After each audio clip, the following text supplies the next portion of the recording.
Have you ever stopped to think about how strange our most cherished holidays really are? Thanksgiving, that warm, familiar holiday filled with family, food, and gratitude, is no exception.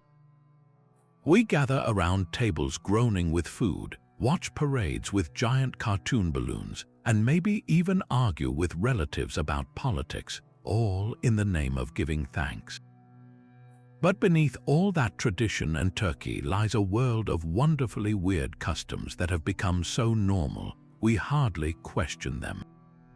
What if I told you that some of America's most beloved Thanksgiving rituals are downright absurd when you look at them closely? Today, we're diving into the 33 most absurd Thanksgiving traditions in America, a countdown that will make you laugh, shake your head, and maybe even see your own holiday habits in a whole new light. This is more than just a list of oddities. It's a journey into the heart of what makes American culture so fascinatingly quirky. From presidential turkey pardons to deep-fried everything, from competitive eating to bizarre regional dishes that defy explanation, Thanksgiving is a holiday that holds a mirror up to who we are as a nation, inventive, passionate, and unafraid to be a little eccentric. These traditions didn't appear out of nowhere. They're rooted in history, local pride, and sometimes just plain old fun. And that's what we're celebrating here, not just the strangeness, but the stories behind it. Because isn't that what Thanksgiving is really about? Coming together, sharing stories, and finding joy in the unexpected. So whether you're tuning in while prepping your green bean casserole or taking a break from family chaos, get ready for a feast of fun facts and head-scratching customs. We'll explore everything from the origins of these odd traditions to why they've stuck around. And you might just discover that the weirdest parts of Thanksgiving are also the most wonderful. This is a celebration of the bizarre, the heartfelt, and the utterly unique ways America gives thanks. So grab a plate, pull up a chair, and let's dig in. At number 1 on our list of absurd Thanksgiving traditions is a ceremony so strange it could only happen in America, the presidential turkey pardon. Every year, in a grand display of political theater, the leader of the free world stands before the nation to officially spare a single turkey from becoming someone's dinner. It's a spectacle that combines pageantry, patriotism, and poultry in a way that is both utterly ridiculous and strangely charming. The origins of this ritual are surprisingly murky, with tales of clemency for birds dating back to Abraham Lincoln. But the modern tradition as we know it really began in the 1940s. President Harry Truman is often credited with starting the practice, though historians are quick to point out that those early ceremonies were less about mercy and more about marketing. Those birds were almost certainly destined for the Truman family table. The event truly solidified into the quirky institution it is today during the Reagan administration in the 1980s, when the term pardon was first formally used, and then it was George H.W. Bush who made the pardon an annual, official White House tradition starting in 1989. Since then, it has blossomed into a full-blown media event. The chosen turkeys, always two for good measure in case one gets stage fright, are now selected months in advance and given quirky, pun-filled names through public votes, names like May and Flower or Mac and Cheese. They ride in luxury to the nation's capital, stay in 5-star hotels, and perform a press conference where they cluck and gobble for the cameras. After their presidential reprieve, they're often sent to live out their days on a farm, a living symbol of a nation's oddball generosity. This tradition is a bizarre slice of Americana, a moment where the immense power of the presidency is focused not on global affairs, but on ensuring one bird doesn't end up stuffed with cranberries. It's a powerful and frankly absurd symbol of mercy that somehow feels both completely unnecessary and absolutely essential to the spirit of the holiday.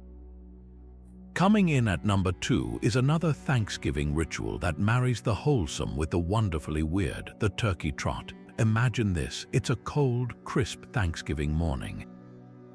While the smell of roasting turkey is just beginning to fill homes across the country, millions of Americans are instead lacing up their running shoes and heading out the door to race through the streets, often dressed as the very main course they'll be eating just a few hours later.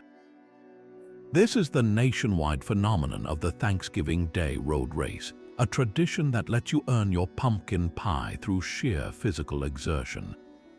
The very first turkey trot isn't some modern fitness fad.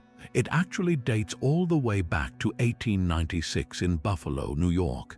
That's right, for over a century, people have been kicking off their holiday with a run. The original event in Buffalo was a grueling 8-kilometer cross-country race, a far cry from the more common 5-kilometer fun runs we see today. The motivation back then was likely a simple blend of community spirit and a desire to work up an appetite, a sentiment that still holds true but has since been amplified by a modern focus on wellness.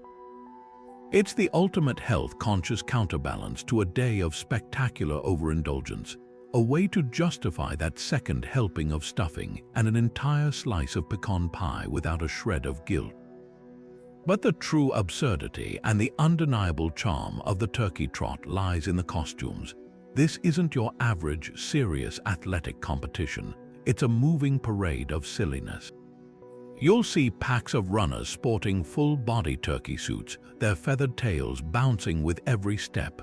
There are pilgrims with buckled hats, groups coordinated as slices of pie, and an endless sea of festive turkey hats bobbing along the course. People run pushing strollers decorated like floats, and dogs get in on the action with little pilgrim collars. It's a spectacle of pure, unadulterated joy, a communal burning of calories performed in the most ridiculous outfits imaginable. The turkey trot perfectly encapsulates a very American ideal. We can absolutely have our cake or our turkey and eat it too, as long as we're willing to run a few miles dressed like it first. Moving from the organized chaos of a costumed fun run to the downright dangerous spectacle of backyard cooking, we arrive at number 3 on our list, the grand tradition of deep frying an entire turkey. This is a practice that perfectly marries culinary ambition with a thrilling and often terrifying element of risk. The concept is simple in theory but perilous in execution. Take a bird that can weigh upwards of 20 pounds, completely submerge it in a giant vat of boiling oil and hope for the best. The result, when done correctly, is a turkey with incredibly juicy meat and a skin so crispy and golden it seems like a miracle.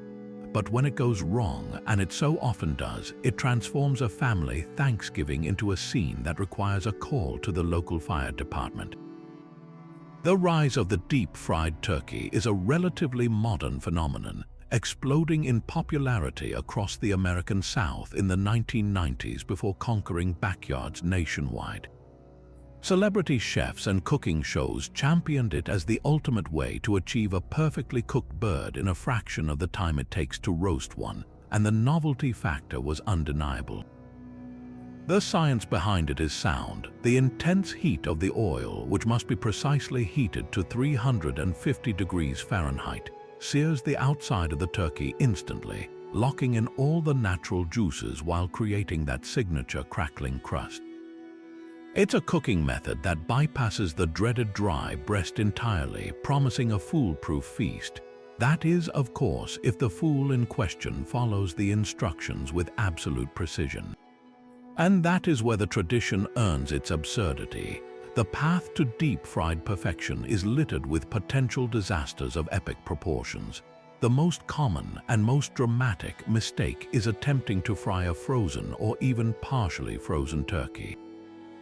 When ice meets boiling oil, the reaction is immediate and violent, causing a massive oil geyser that ignites on the open flame below the pot.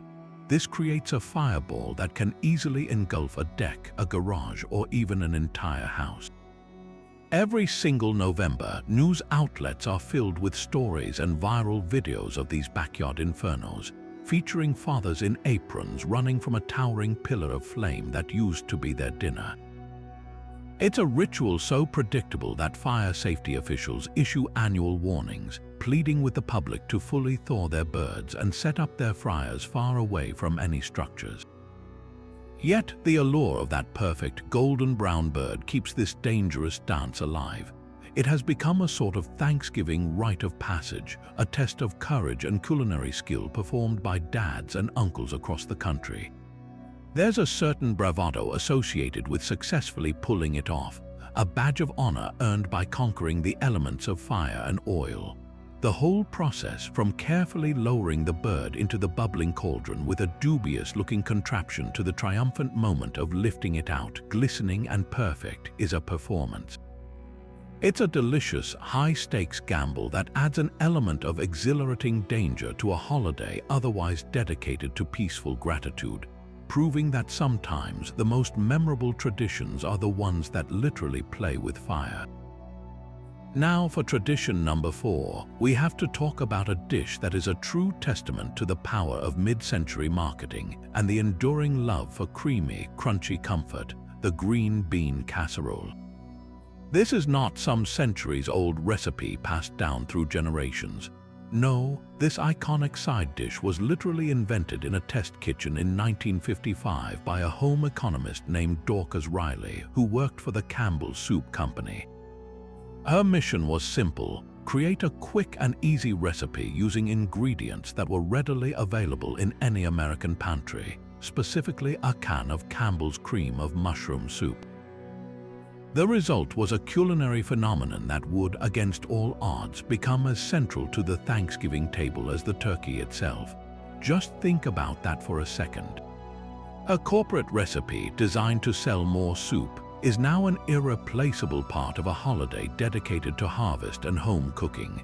The recipe is almost comically simple: a can of soup, a can of green beans, a splash of milk, and a generous topping of French's French fried onions. You mix it, you bake it, and you get this bubbling, savory, textural masterpiece.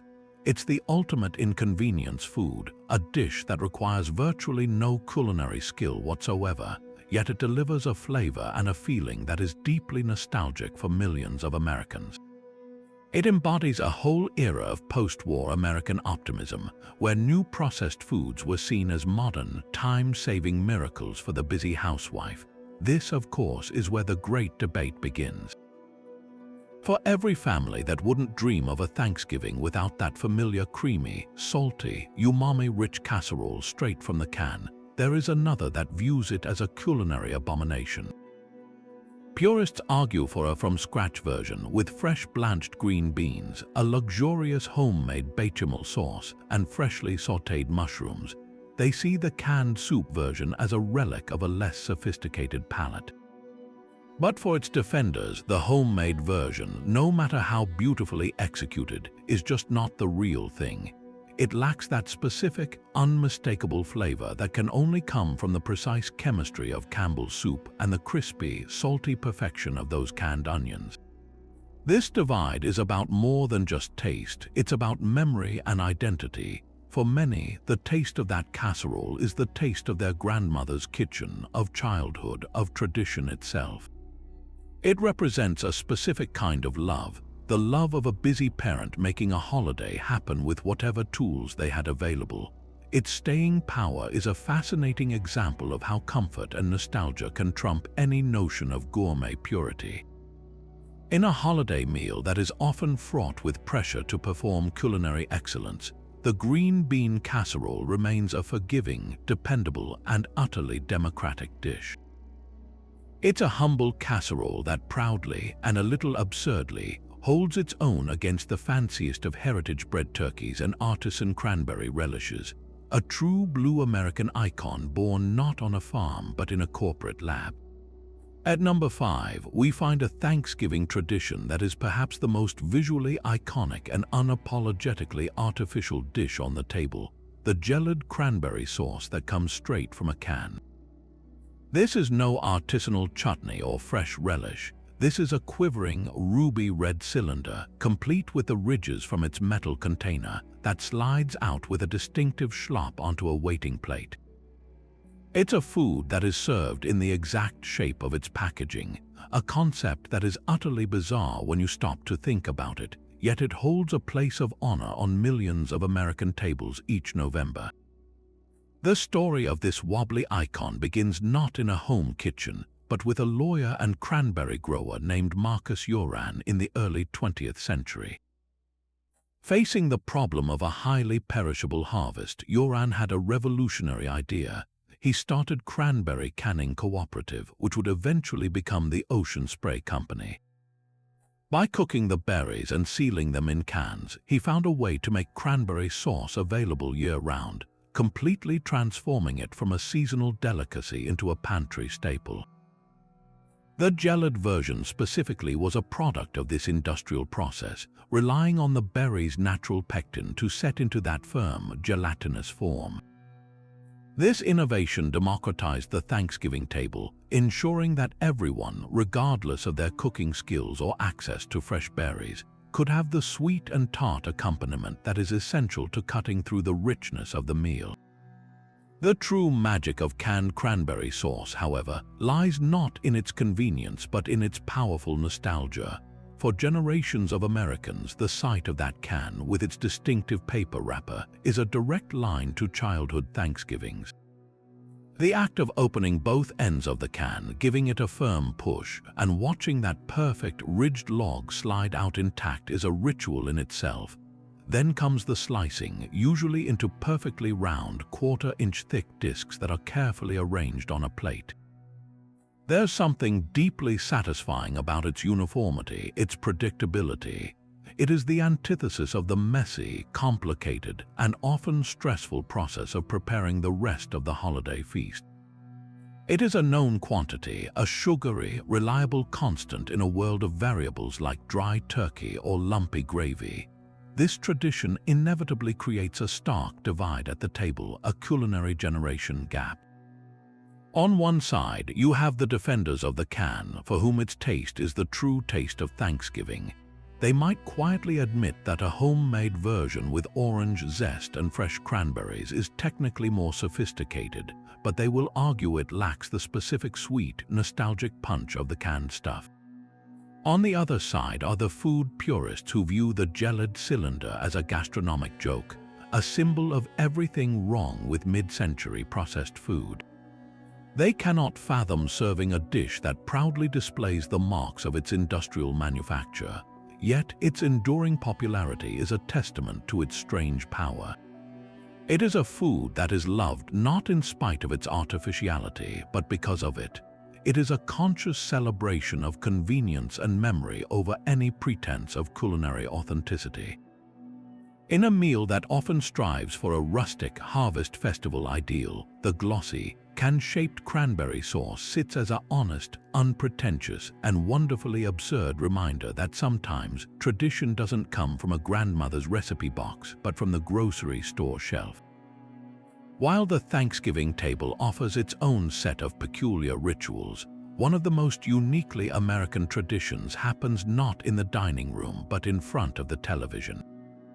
This brings us to number 6 on our list, the national pastime of watching the Detroit Lions play football, an event that has become synonymous with a very specific and oddly comforting expectation watching them lose.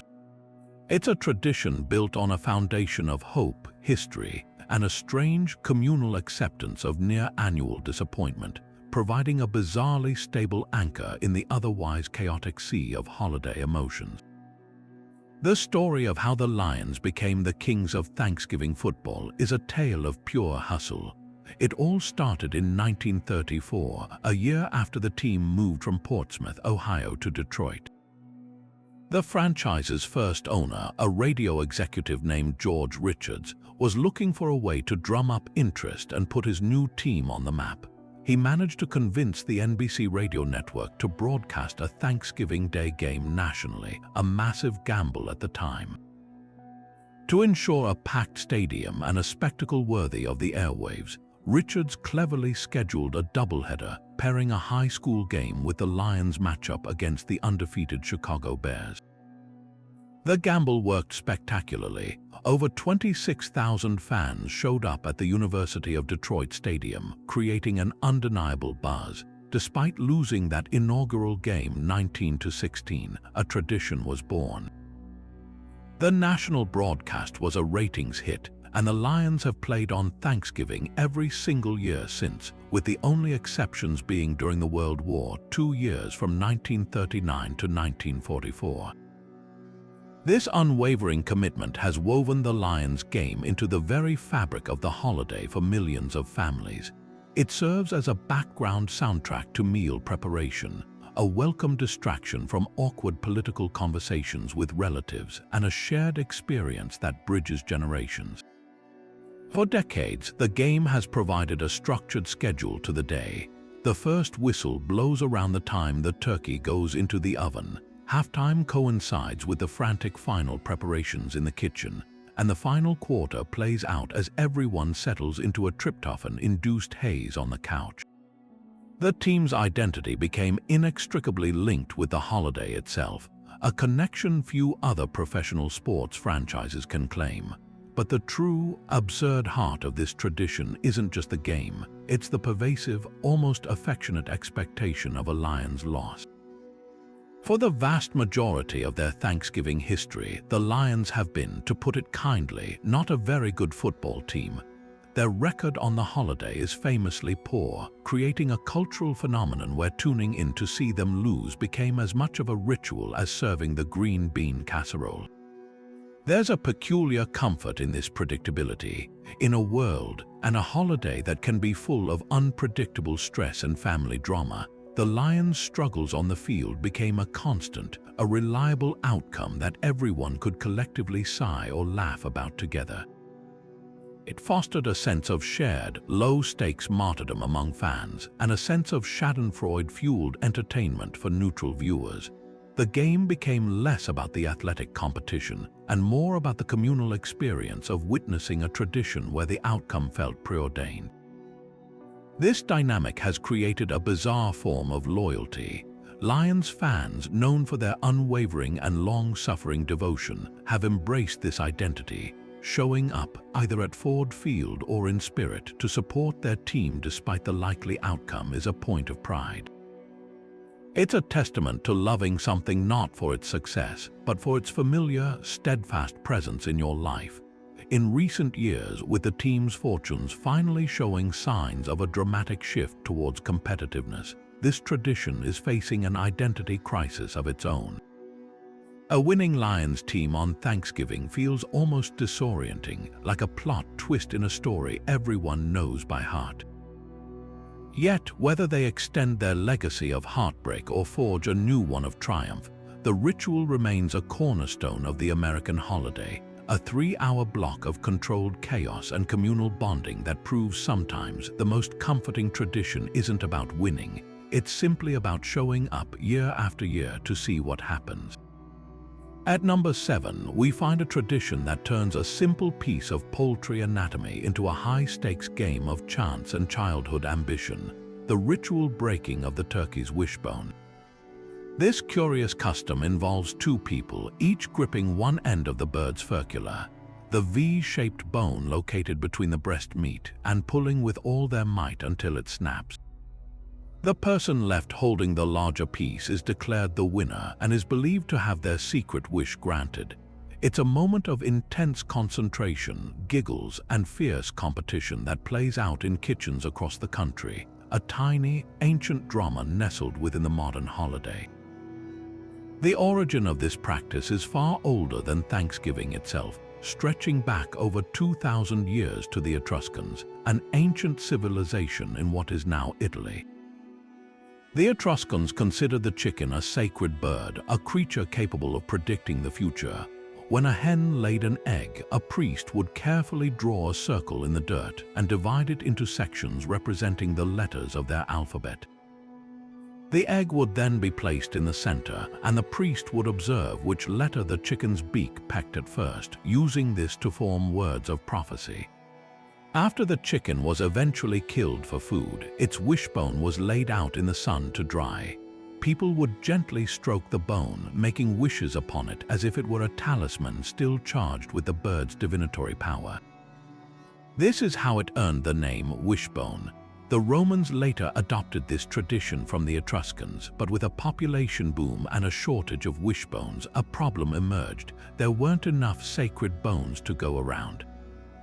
Their ingenious and perhaps impatient solution was to start breaking the bones in half to double the number of people who could partake in the ritual. This act of breaking is what truly transformed the superstition into the competitive game we know today. When the Romans conquered Britain, they brought this custom with them, where it took root and eventually crossed the Atlantic with the Pilgrims. It found a perfect home in the new American holiday of Thanksgiving, where the much larger turkey provided a wishbone of impressive size, perfect for a two-handed tug of war. In a modern household, the run-up to the wishbone break is its own little ceremony. The bone must be carefully extracted from the turkey carcass, usually by a proud child who has been tasked with this important mission. It then has to be set aside to dry, often perched on a windowsill or atop the refrigerator for a day or two, building anticipation for the main event. This drying process is crucial, as a brittle bone is more likely to produce a clean, satisfying break. The selection of the two pullers, however, is where the real family politics come into play. Siblings argue over who found it first, cousins form temporary alliances, and parents often have to step in as referees to declare the official contestants. There's an unspoken rule that children usually get first dibs, but that doesn't stop a competitive uncle from trying to throw his hat in the ring. The moment of the break itself is filled with a surprising amount of tension and strategy. Each participant hooks their pinky finger around their end of the bone, ensuring a good grip. There's nervous laughter, intense staring, and then the pull. It's over in a second with a sharp snap that echoes through the room. The immediate aftermath is a frantic inspection of the two broken pieces to see whose fragment is larger, a determination that is almost always hotly debated. The winner beams with triumph, clutching their prize and silently reaffirming their wish, while the loser shrugs it off, already plotting their strategy for next year's pull. This absurd, ancient ritual, born from Etruscan priests and Roman pragmatism, endures because it's more than just a silly game. It's a moment of light-hearted connection, a spark of magic and possibility that adds a dash of playful, wishful thinking to a holiday already overflowing with gratitude. While we're on the subject of post-meal traditions that commandeer the holiday spirit, let's talk about the one that transforms a day of gratitude into a night of strategic warfare: the meticulous, all-consuming preparation for Black Friday shopping. This is a tradition that doesn't just follow Thanksgiving, it invades it, turning the cozy afterglow of pumpkin pie into a tactical operations center. As the last bites of dinner are being cleared, a different kind of feast is laid out across the living room. A sprawling buffet of store flyers, hastily drawn maps of shopping malls, and charged debates over which family member is best suited to sprint to the electronics department.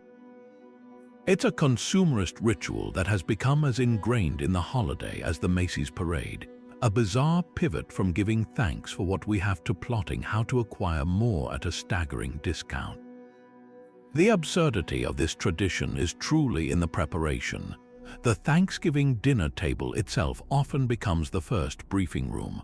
Between passes of the mashed potatoes, you might hear an aunt whispering about the doorbuster deal on a 75-inch television, or a cousin comparing the merits of one big box store's laptop sale against another's.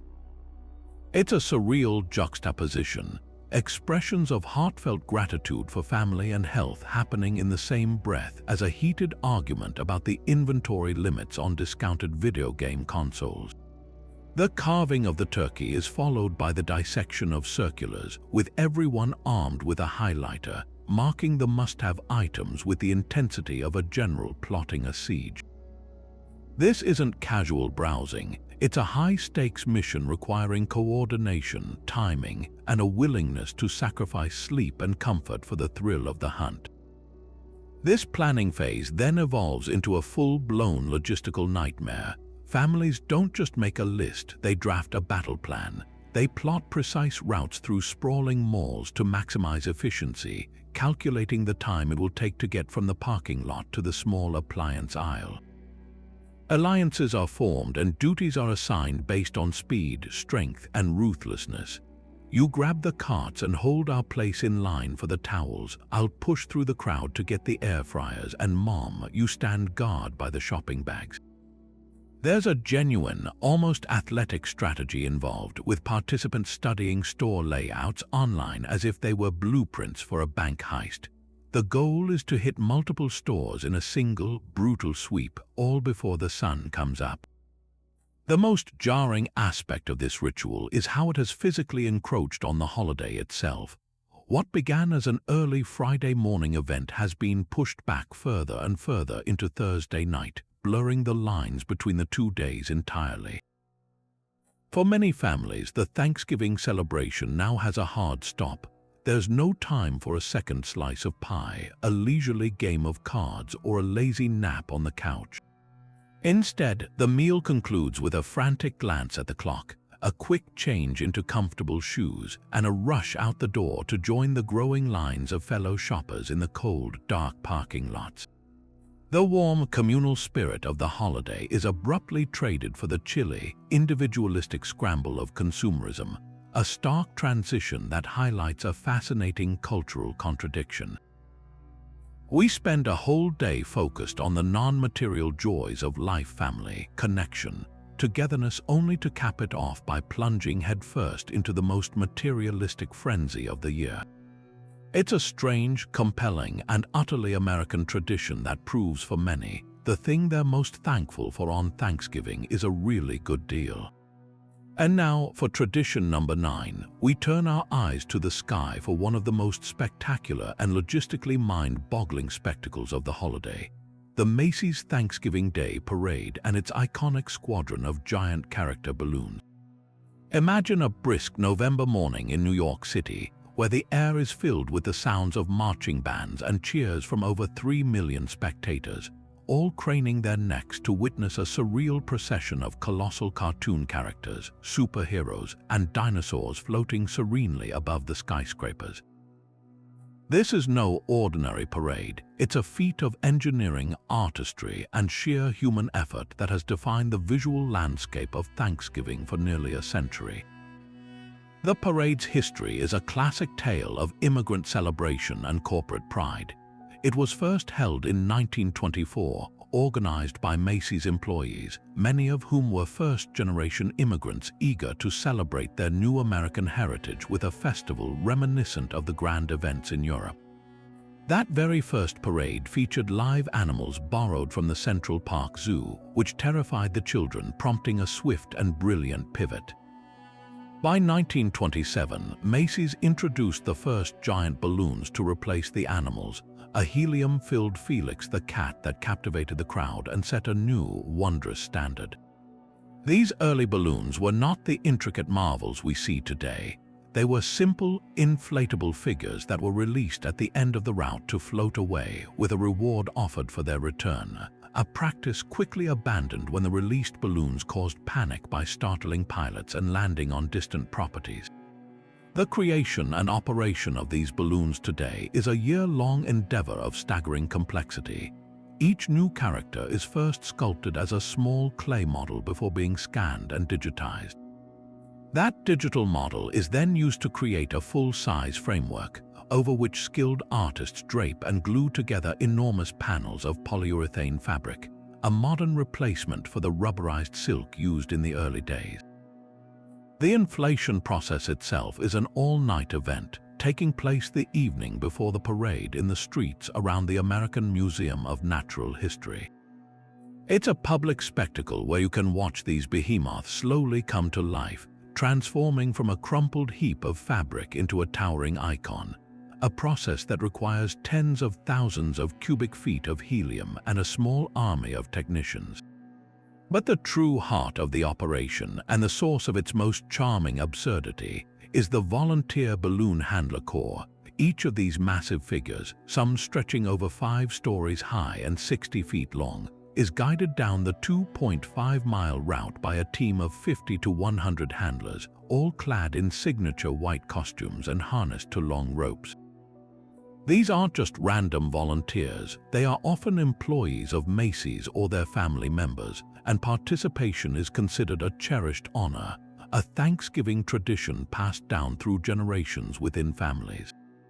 Their job is part festive celebration, part serious athletic endeavor, requiring immense strength and coordination to manage the balloon's immense lift and susceptibility to the wind.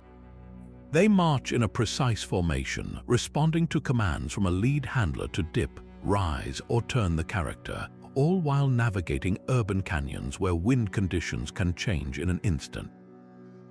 This brings us to the most dramatic and unpredictably entertaining aspect of the parade, when these gentle giants go rogue. New York City in late November is notoriously windy, and a massive balloon essentially acts like a giant sail, generating forces that can overpower even a large team of handlers. The history of the parade is dotted with legendary mishaps that have become part of its folklore. In 1997, a gust of wind sent the Pink Panther balloon careening into a streetlight, sending debris raining down on spectators. That same year, the Cat in the Hats had knocked the head off a statue, but the most infamous incident involved the Mighty Morphin Power Rangers in 1994, when high winds forced the handlers to deliberately collapse the balloon in the middle of the street, creating a chaotic scene of deflated spandex. Each incident leads to a tightening of safety protocols with lower height limits, reinforced handling ropes, and more precise weather monitoring, but the inherent challenge of controlling a building-sized cartoon character in a bustling metropolis remains. This element of controlled chaos, the ever-present threat of a giant Snoopy or Spider-Man making an unexpected detour, adds a thrilling, edge-of-your-seat quality to what is otherwise a meticulously planned performance. Beyond the engineering and the spectacle, the parade's magic lies in its powerful nostalgia and its role as a national signal that the holiday season has officially begun. For millions of families watching from their living rooms, the sight of those balloons bobbing above the New York City streets is a comforting constant, a shared experience that bridges generations. It's a living, breathing storybook coming to life, a surreal and wonderful absurdity that reminds us all of the joy and whimsy at the heart of the holiday. It transforms the concrete canyons of Manhattan into a stage for a collective daydream, a magnificent and utterly unique American tradition where the impossible seems to float right down the street.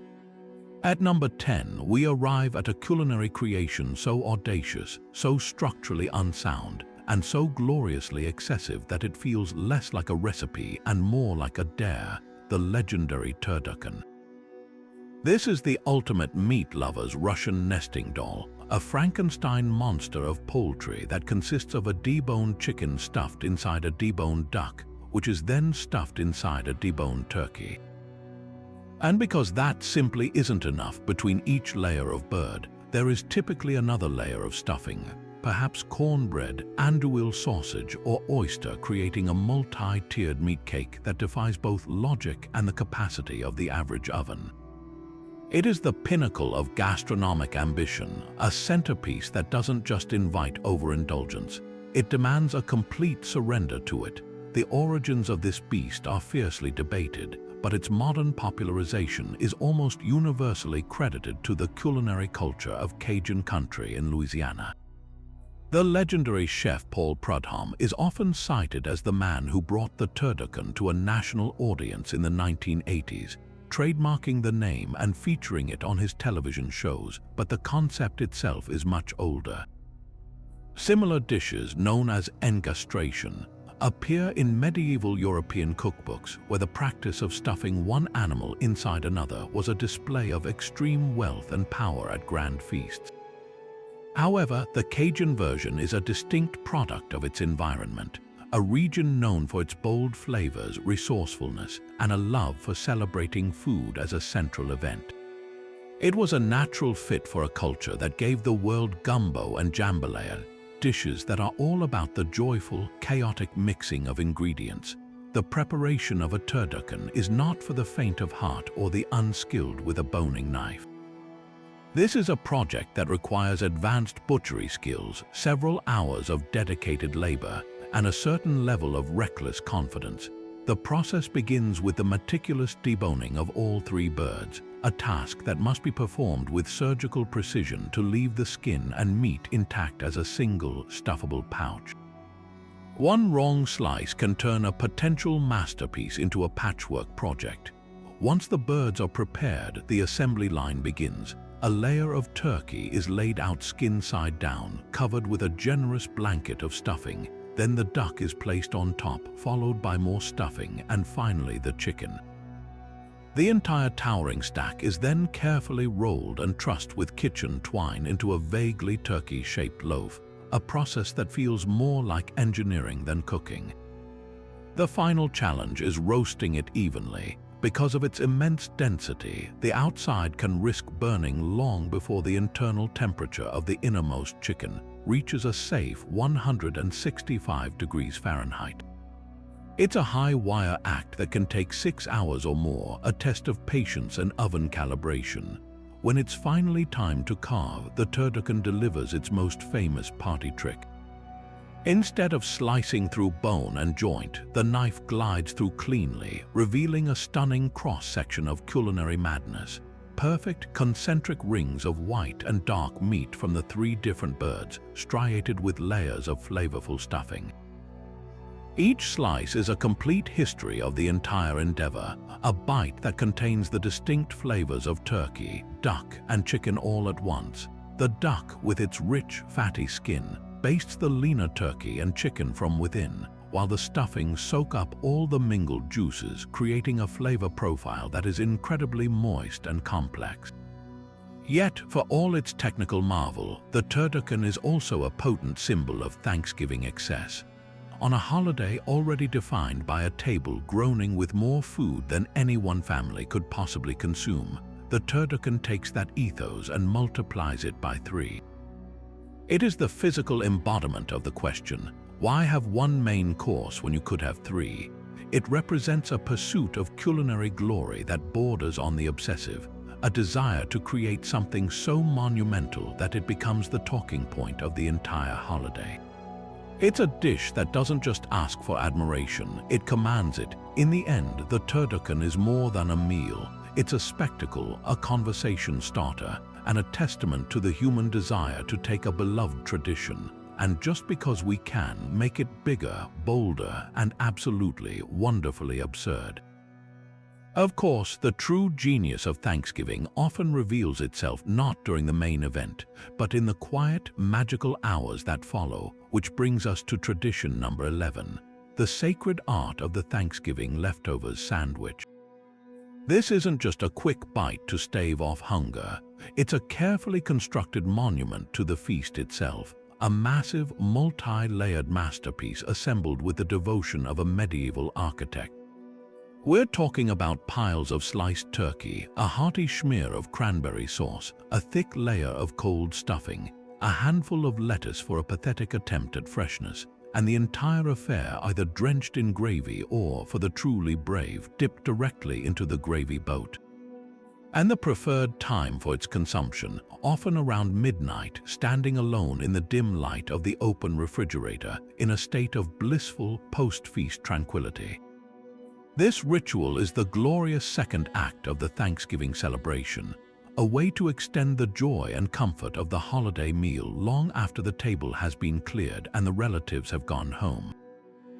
The pressure of the formal dinner is over. There are no more toasts to make or serving dishes to pass. This is a meal purely for oneself, a personal and deeply satisfying reward for having survived the day's chaos. It's a quiet moment of reflection where you can truly savor the flavors without distraction, appreciating each component in a new, combined form. The sandwich becomes an edible scrapbook of the day, each bite containing a memory of the laughter, the conversation, and the collective effort that went into creating the spread in the first place. The creativity involved in crafting the perfect leftovers sandwich is where this tradition truly shines. Everyone has their own fiercely debated formula, their own secret ingredient that elevates it from mere sandwich to culinary legend.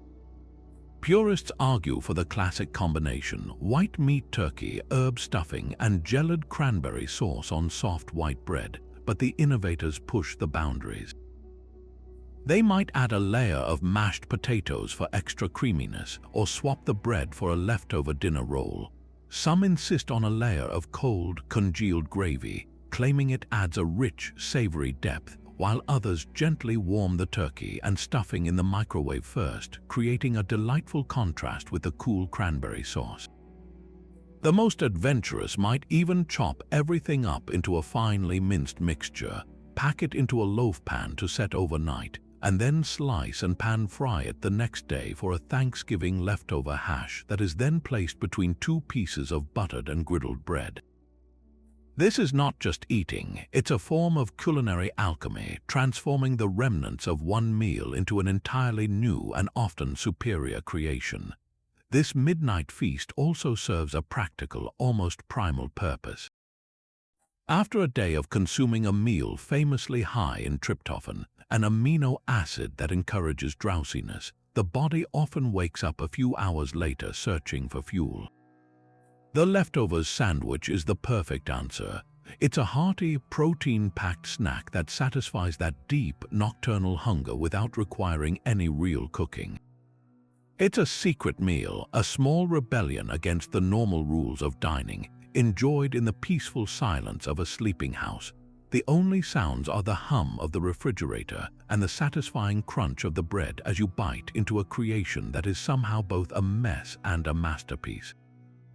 This humble sandwich, born from necessity and elevated by creativity, is a testament to the enduring magic of Thanksgiving.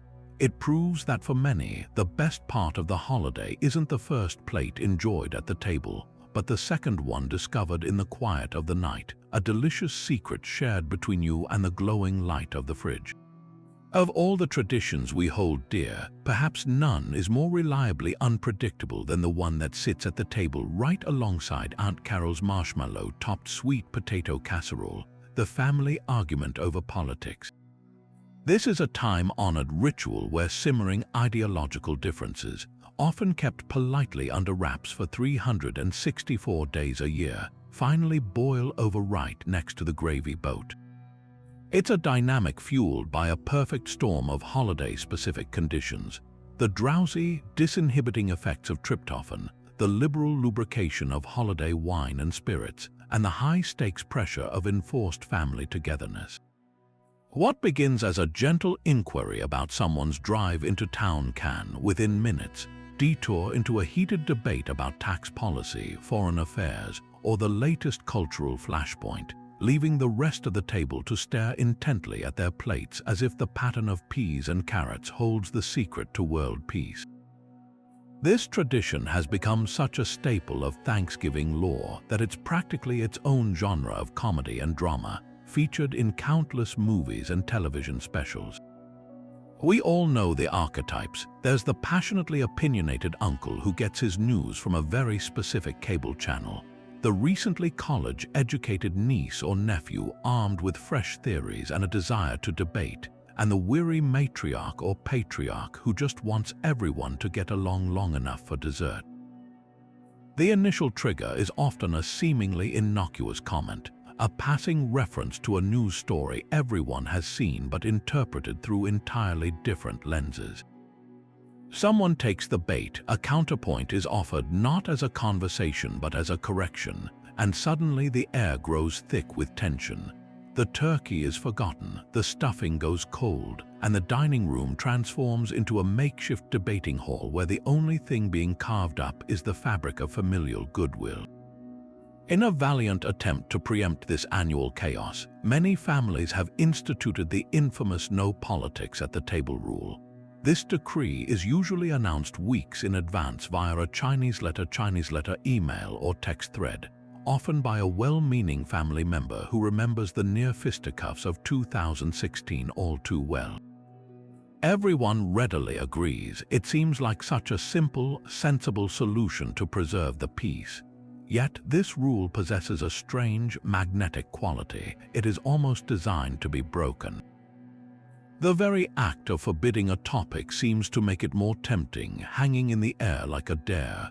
It often takes less than an hour into the gathering for someone to inevitably, almost accidentally, tap against the third rail. Maybe it's a muttered comment about the traffic being a disaster, just like the current administration, or a compliment on the meal that somehow veers into the cost of groceries under various economic policies. The rule shatters like fine china, and the debate is on, often feeling more intense precisely because it had been temporarily suppressed.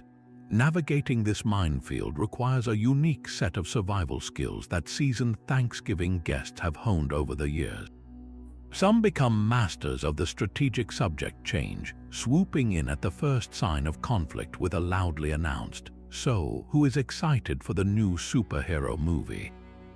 Or, "Did everyone see the dog's cute Thanksgiving bandana?"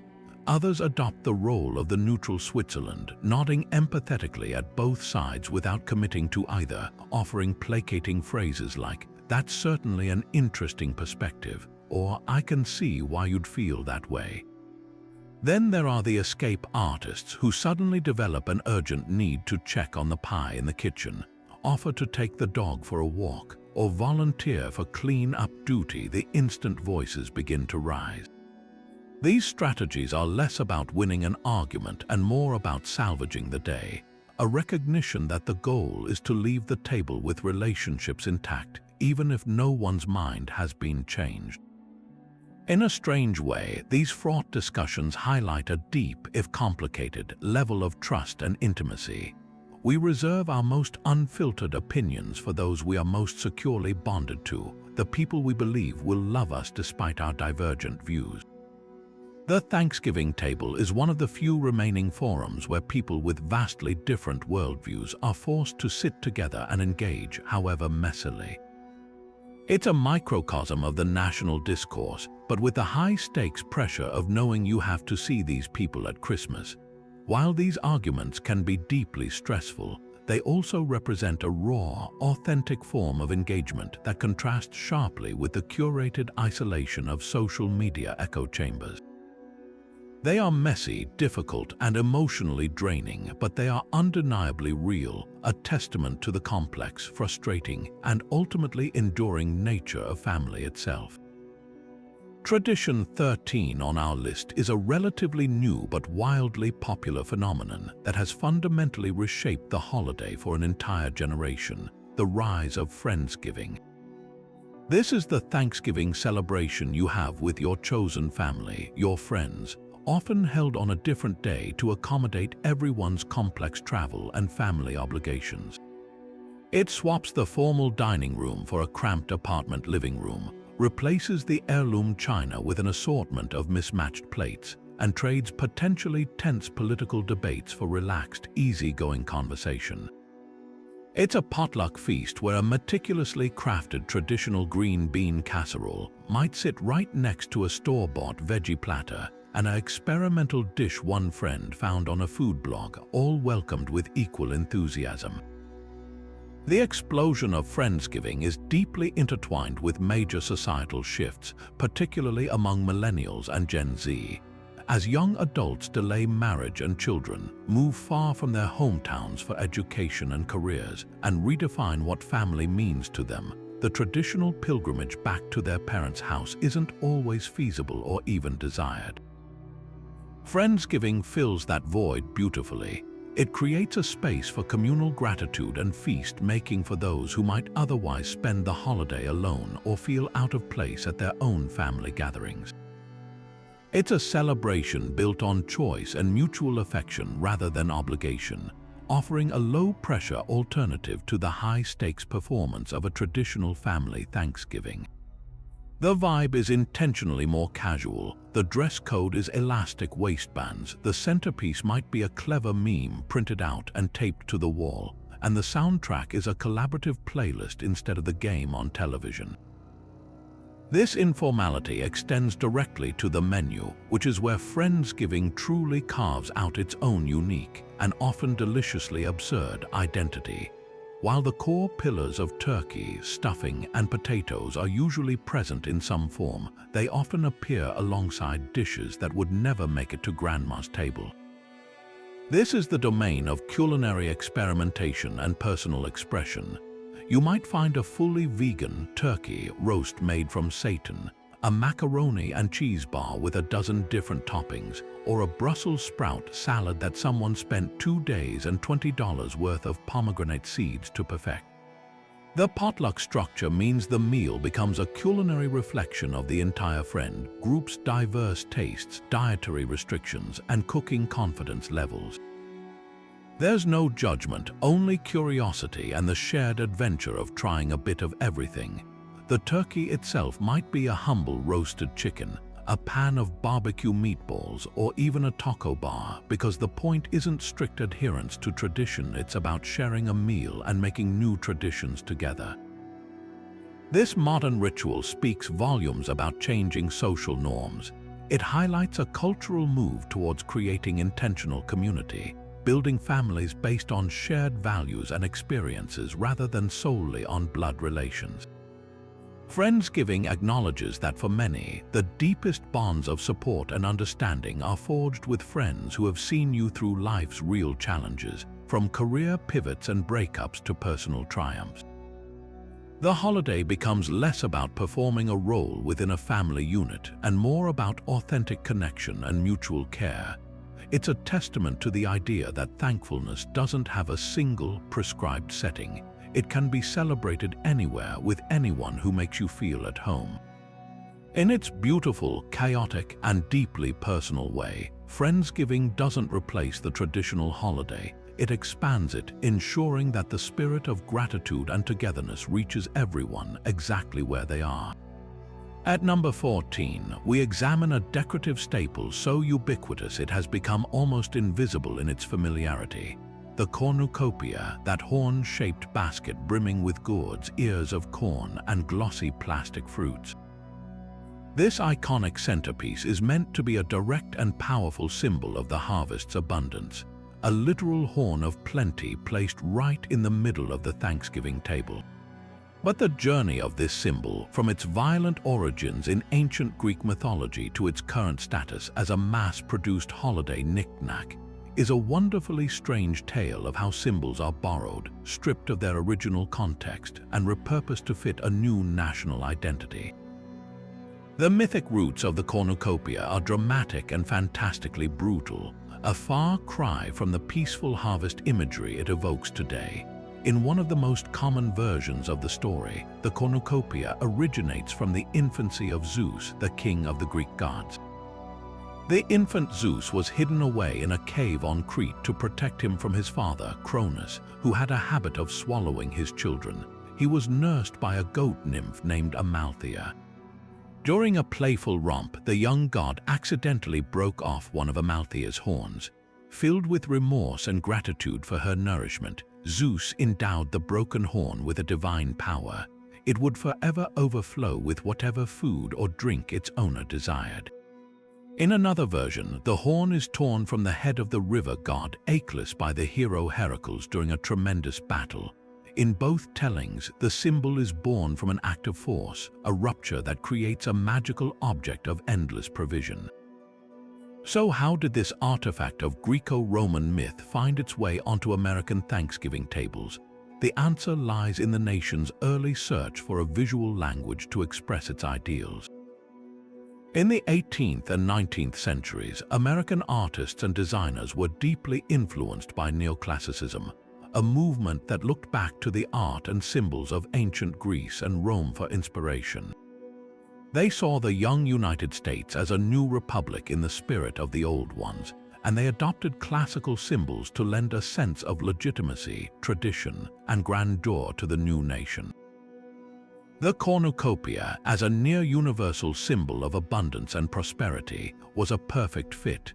It was seamlessly woven into the emerging iconography of Thanksgiving, a holiday itself invented to forge a unifying national narrative. Paintings and illustrations depicting the first Thanksgiving, created long after the fact, often featured the horn of plenty to visually communicate the idea of a successful harvest and divine blessing upon the new land, even though the pilgrims certainly never had such an item. This adoption represents a fascinating act of symbolic laundering. The cornucopia was stripped of its specific mythological baggage. No one at the Thanksgiving table is thinking about a baby Zeus wrestling a goat, and was rebooted as a generic, wholesome emblem of agricultural bounty. It became a safe, non-denominational symbol of gratitude that could appeal to a wide population, perfectly aligning with the holiday's message of harvest, gratitude, and national plenty. The modern irony, of course, is found in the object itself. In an age of genuine, staggering abundance where supermarkets are filled with fresh produce year-round, the cornucopia has largely become a hollow, mass-produced imitation. The horn is rarely a hand-woven basket. It's more likely molded plastic or raffia-patterned cardboard. The magnificent spill of fruits and vegetables isn't a fresh-picked harvest. It's a collection of lightweight, vinyl grapes, foam pumpkins, and glossy apples that never rot. We place this symbol of infinite, natural abundance on our tables, but it is almost entirely artificial, a plastic fantasy of fertility in a world of actual plenty. This isn't necessarily a cynical act, it's simply more practical. A real cornucopia filled with real produce would be heavy, expensive, and would begin to decompose before the turkey was even carved. The plastic replica is convenient, reusable, and reliably beautiful in its own kitschy way. Yet, this very practicality highlights a subtle disconnect. The artificial cornucopia becomes a symbol of a symbol, a twice-removed representation of an ideal.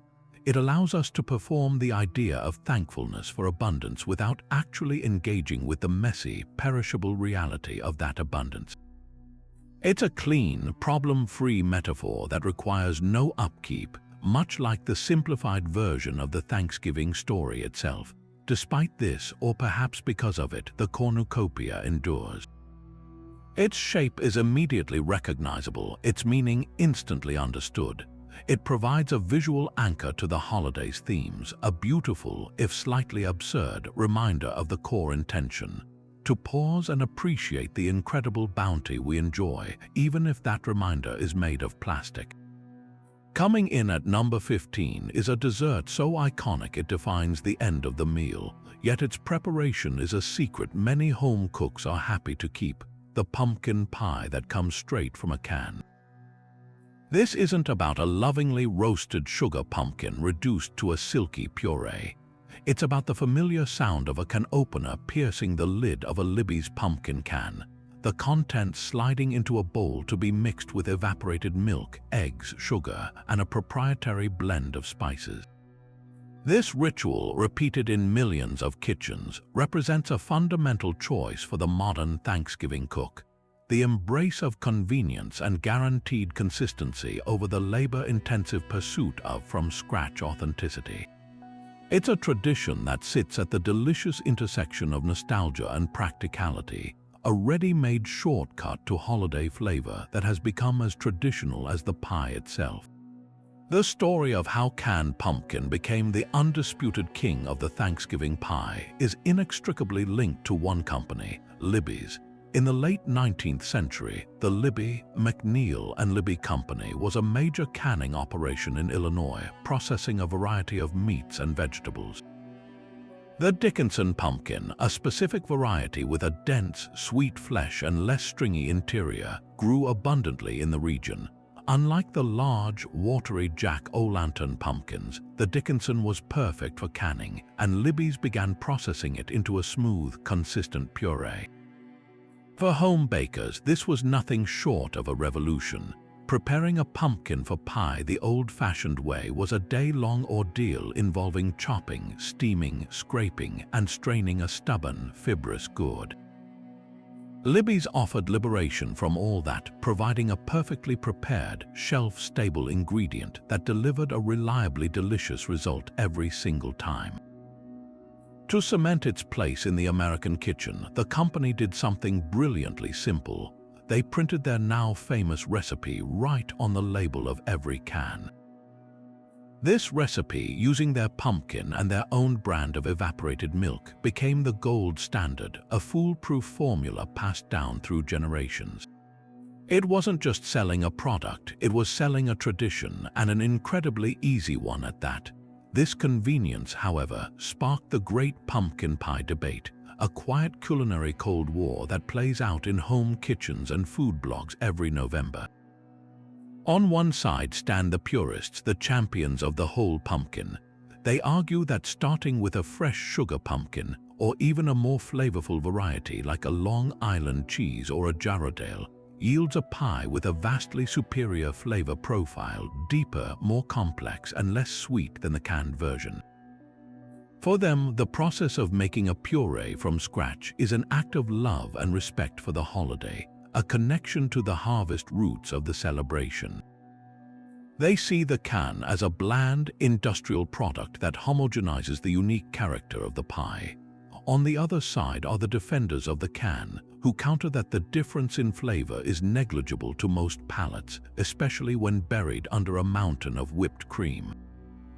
They argue that Libby's specific Dickinson pumpkin has a flavor that is the taste of Thanksgiving pumpkin pie, a flavor imprinted on the American psyche through decades of repetition.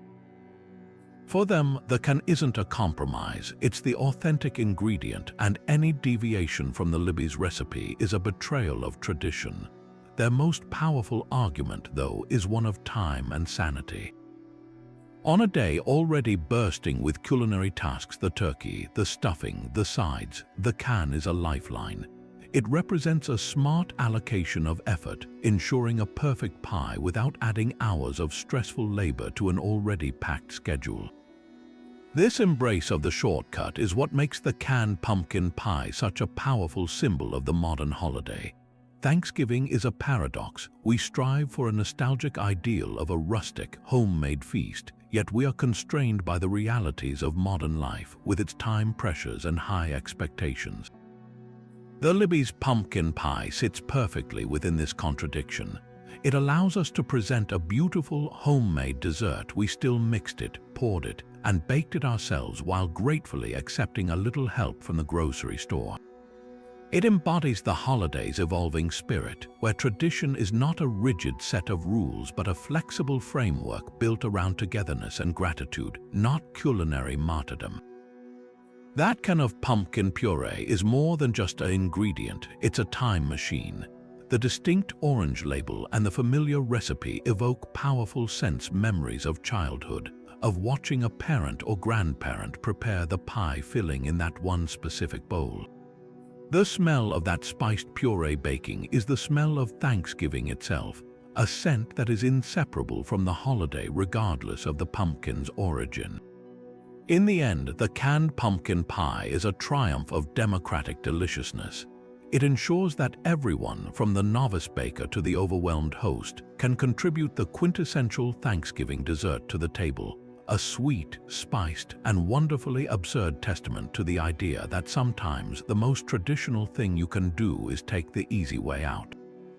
And now we arrive at a Thanksgiving tradition so universal, so physically palpable, that it requires no planning or preparation whatsoever, only surrender.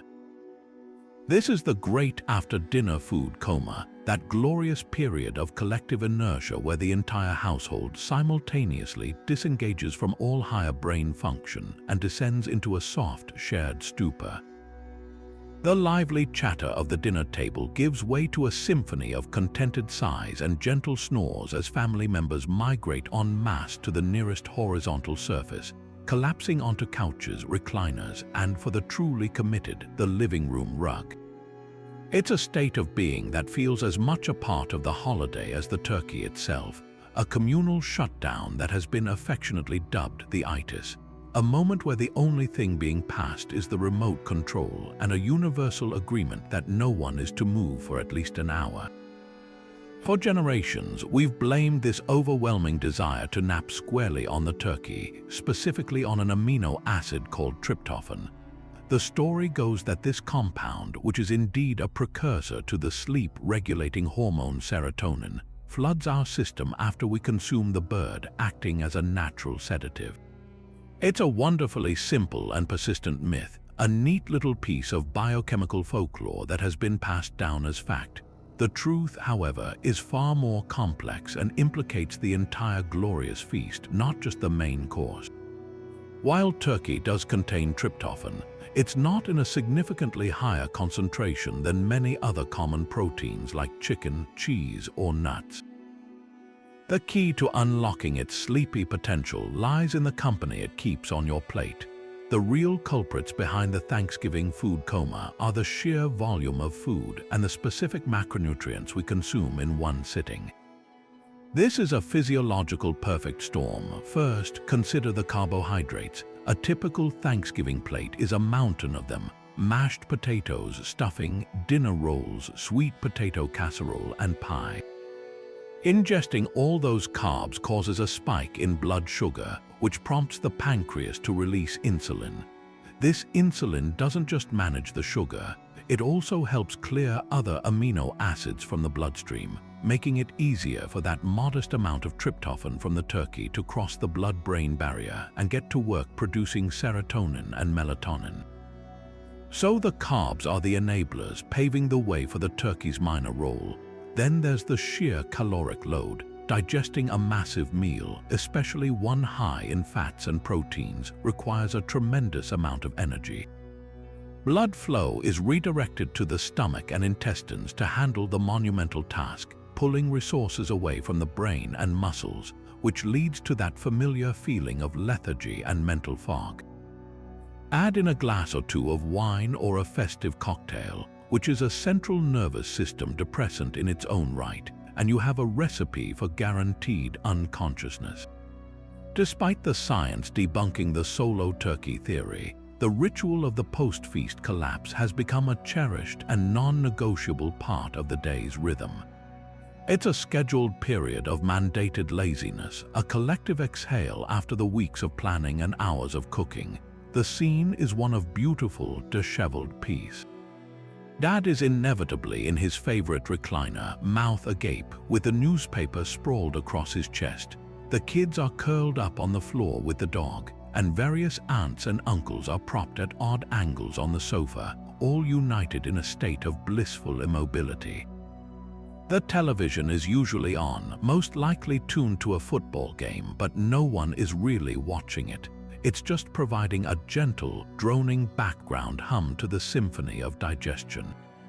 This is a time for quiet contemplation, for staring at the ceiling and mentally replaying the best bites of the meal, or for simply appreciating the profound comfort of a full stomach and a warm room.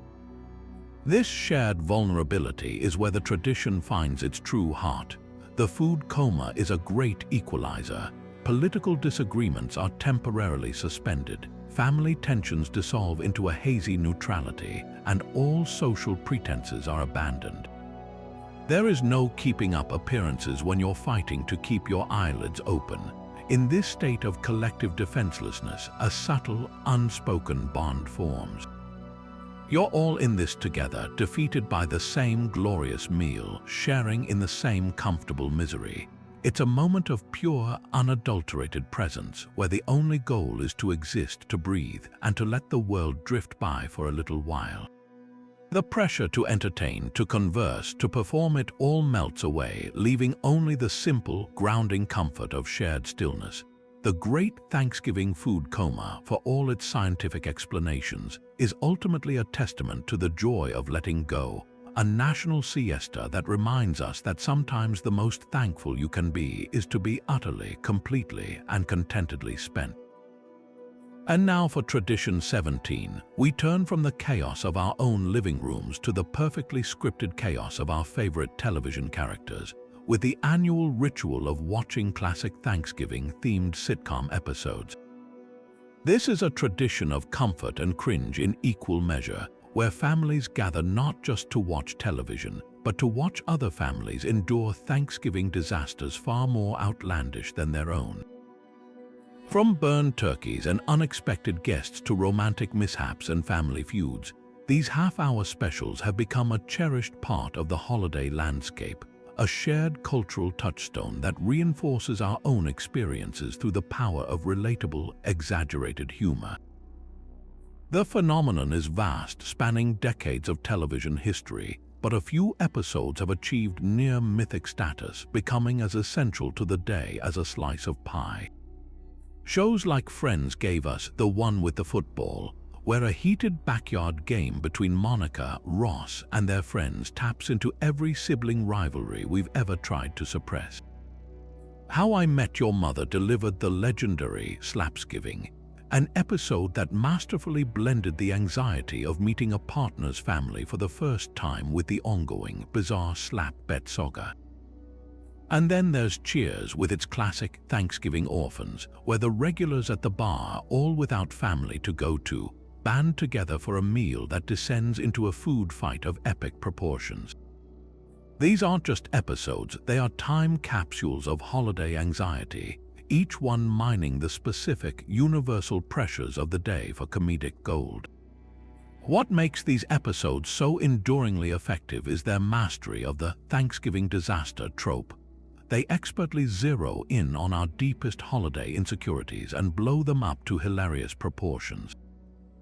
The anxiety of cooking the perfect turkey becomes Monica Geller's frantic quest to create a spectacular meal, only to be undermined by a broken oven and a scheming roommate.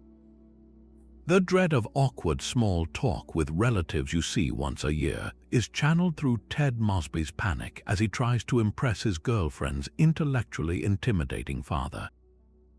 The fear of old family arguments resurfacing is played out in dramatic, slow-motion football tackles between grown siblings. These storylines work because they are grounded in truth. We watch and we think, okay, my uncle might have argued about politics, but at least we didn't have a physical brawl over a trifle and a Geller cup. This comparative comfort is a huge part of the appeal. Our own holiday may have been stressful, but it was nowhere near as catastrophically entertaining as this. Beyond just reflecting our reality, these shows have played a significant role in shaping the modern mythology of Thanksgiving itself. For generations of viewers who didn't have a strong family tradition of their own, or for those looking to see their own experiences validated, these sitcoms provided a blueprint for what the holiday could and often should feel like: a messy, imperfect, but ultimately heartfelt connection with your chosen tribe. They reinforced the idea that the holiday isn't about achieving a picture-perfect Norman Rockwell painting, but about navigating the inevitable hiccups with the people who matter most. The message, repeated in episode after episode, is that the true meaning of Thanksgiving isn't found in a flawless turkey or a clean house, but in the chaotic, laughter-filled moments of togetherness that happen when everything goes slightly wrong. This tradition offers a unique form of modern communal bonding. In an age of fragmented media where everyone watches their own shows on their own devices, the annual network marathons of these classic Thanksgiving episodes create a rare shared experience. Watching them has become a ritual passed down through families, parents who grew up with the Bundys' disastrous Thanksgiving on Married. With children now watch Bob's Burgers with their own kids, laughing together as the Belchers once again turn a simple concept like dinner into a glorious catastrophe. It provides a safe, scheduled outlet for our holiday stress. After a long day of real-life cooking and conversing, collapsing on the couch to watch fictional characters endure even worse is a form of catharsis.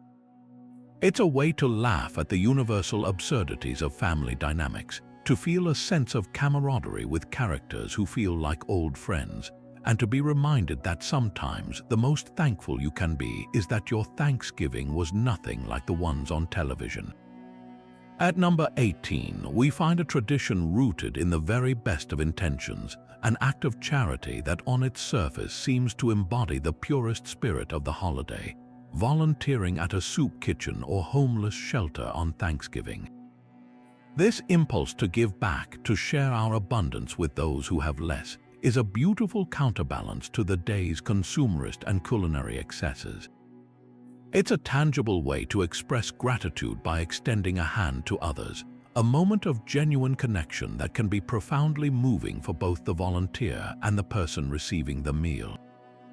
However, this well-meaning tradition comes with a layer of irony and logistical complexity that often goes unspoken, creating a fascinating paradox at the heart of the holiday's generosity.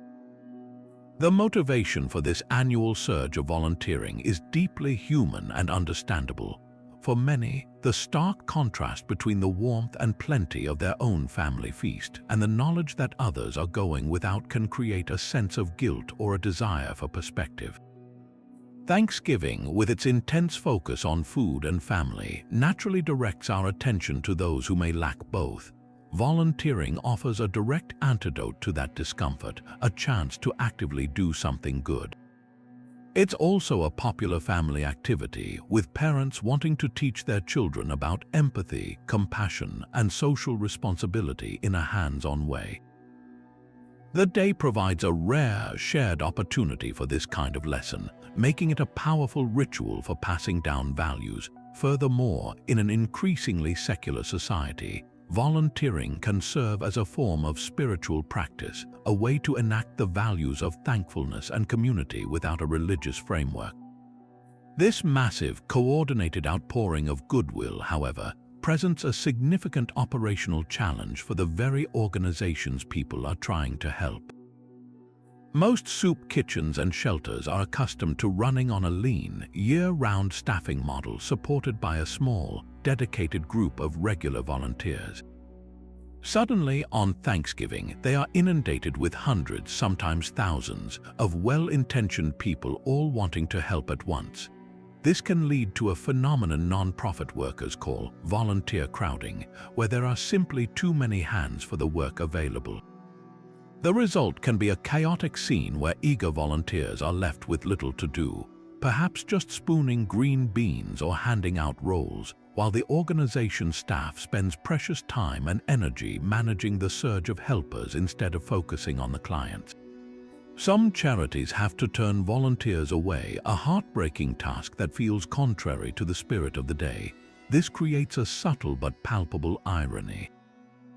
The very act meant to alleviate the inequalities of the day can sometimes highlight them even more.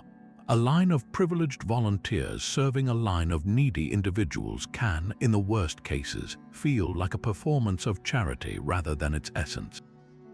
It can reinforce a us and them dynamic, a one-day salve for the conscience that may not translate into sustained engagement with the complex issues of poverty and hunger.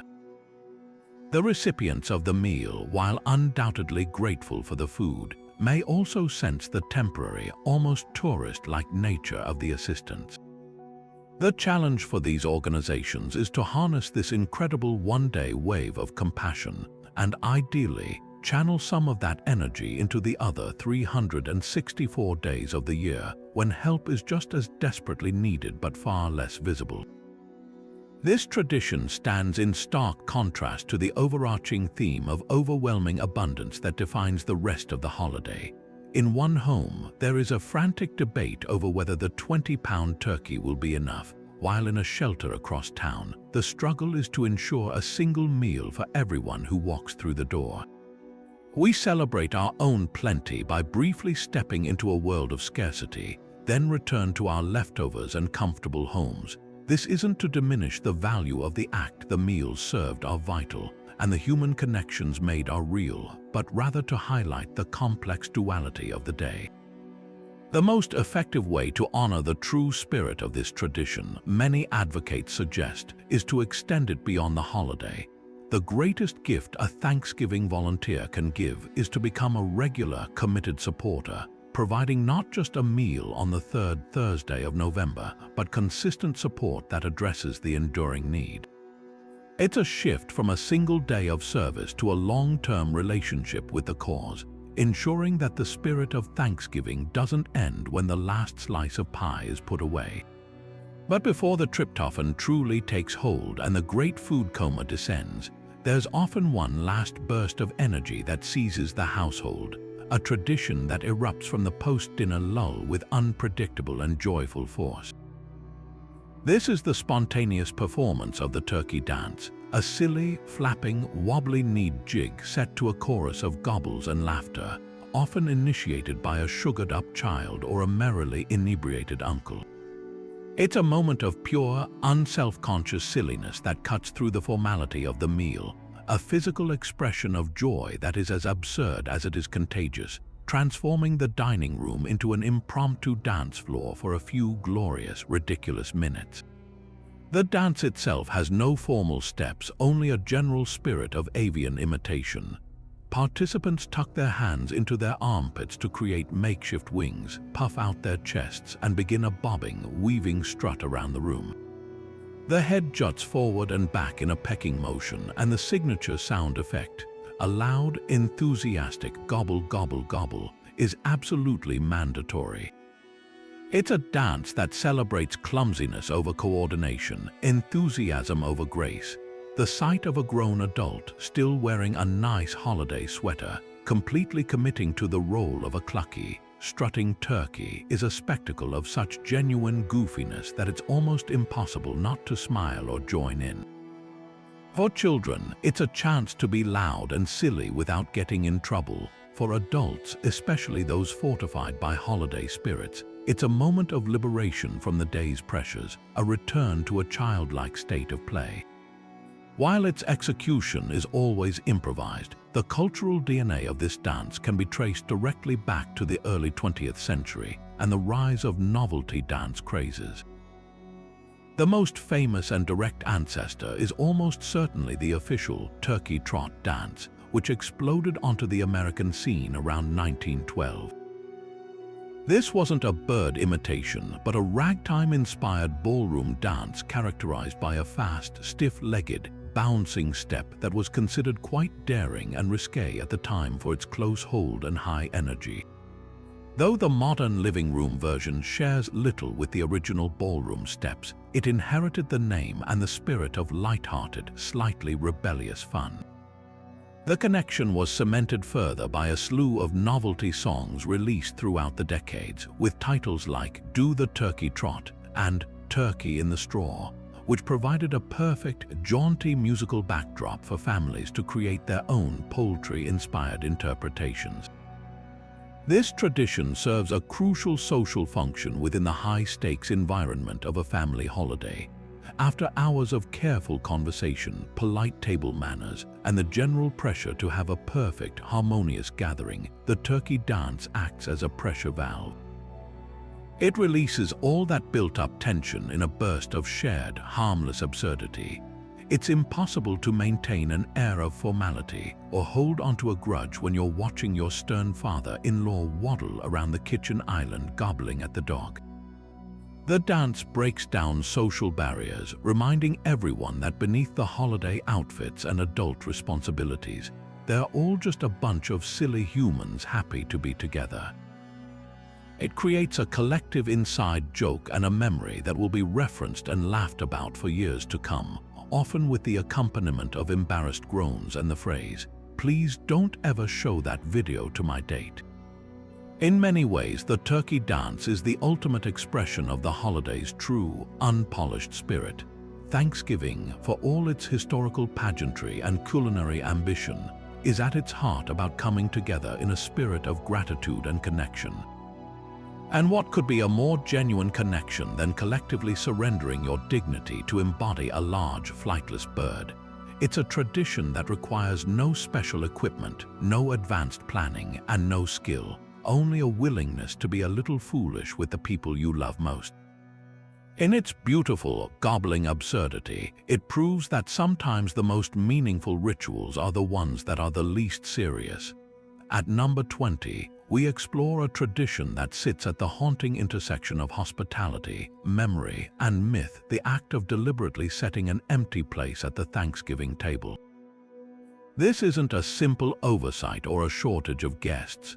It's an intentional, symbolic gesture that transforms the festive table into something more profound and occasionally more complicated.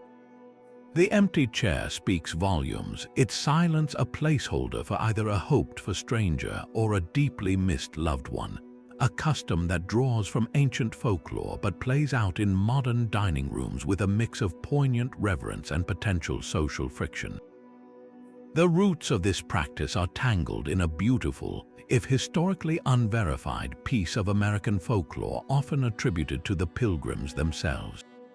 The story goes that during that first legendary harvest feast in 1621, the settlers were so moved by the spirit of gratitude and the Native Americans' generosity that they made a solemn vow. They purportedly set an extra place at their table, declaring that no one should ever be alone or turned away on a day of Thanksgiving. It's a powerful narrative, one that perfectly encapsulates the idealized themes of welcome and community we associate with the holiday. However, there's little historical evidence to support this specific tale. The sentiment, though, is far older and more universal, echoing ancient codes of hospitality found in cultures across the world, from the Greek concept of xenia, the sacred duty to host strangers, to Celtic traditions of offering a seat to the unseen world. The empty seat, therefore, is less a historical reenactment and more a modern embodiment of these timeless human ideals, a physical symbol of open-heartedness in a holiday that can sometimes feel insular. In contemporary practice, this single tradition fractures into two powerful yet distinct interpretations. For many families, the empty chair is an active invitation to the unknown, a tangible expression of the hope that no one should be alone on the holiday. It's a seat reserved for the unexpected guest, the lonely neighbor, or the friend who couldn't make it home to their own family. This interpretation is a brave and generous act, a willing disruption of the familiar family unit to make space for the serendipity of human connection. It turns the home into a sanctuary and the family meal into a potential lifeline, a powerful counterweight to the isolation that can overshadow the season for many. For countless other families, however, the empty seat looks not outward but inward. It becomes a sacred space for remembrance, a quiet monument to a family member who has passed away or cannot be present. This chair is set for a grandfather who always carved the turkey, a sister serving overseas, or a child who left too soon. It is not an invitation for a stranger to fill, but a hallowed void, a space where grief and gratitude are allowed to coexist at the table. A plate might even be prepared for them, a serving of their favorite dish left untouched, a silent toast made in their honor. This act is a profound refusal to let death or distance erase a loved one from the celebration. It is a way of insisting that they are still part of the family, still present in spirit, and still owed a place at the feast. The convergence of these two deeply felt intentions, however, is where the tradition can veer into unexpected and awkward territory. Imagine a well-meaning guest, perhaps a college friend brought home by a family member, arriving at a house where a single place remains meticulously set but vacant. Unaware of its memorial purpose, they might naturally gravitate toward the only available seat, only to be met with a wave of hushed gasps or pained looks from the family. The act of sitting down, an innocent gesture of joining the group, can feel like a violent desecration of a sacred space, creating a moment of profound social discomfort for everyone involved. Conversely, a family hoping for a stranger to arrive might spend the entire meal subtly glancing toward the door, their celebration tinged with a faint, unfulfilled hope that can cast a melancholy shadow over the festivities. The empty seat, for all its beautiful symbolism, is a void and nature, and social gatherings abhor a vacuum. Its very presence introduces a note of uncertainty, a silent question mark into the heart of a gathering that is often desperately trying to project an image of perfect, seamless togetherness. This tradition, in all its complexity, serves as a Rorschach test for what a family believes Thanksgiving should be. Is it a private affair, a fortified gathering of the clan where the boundaries are strong and the rituals are intimate?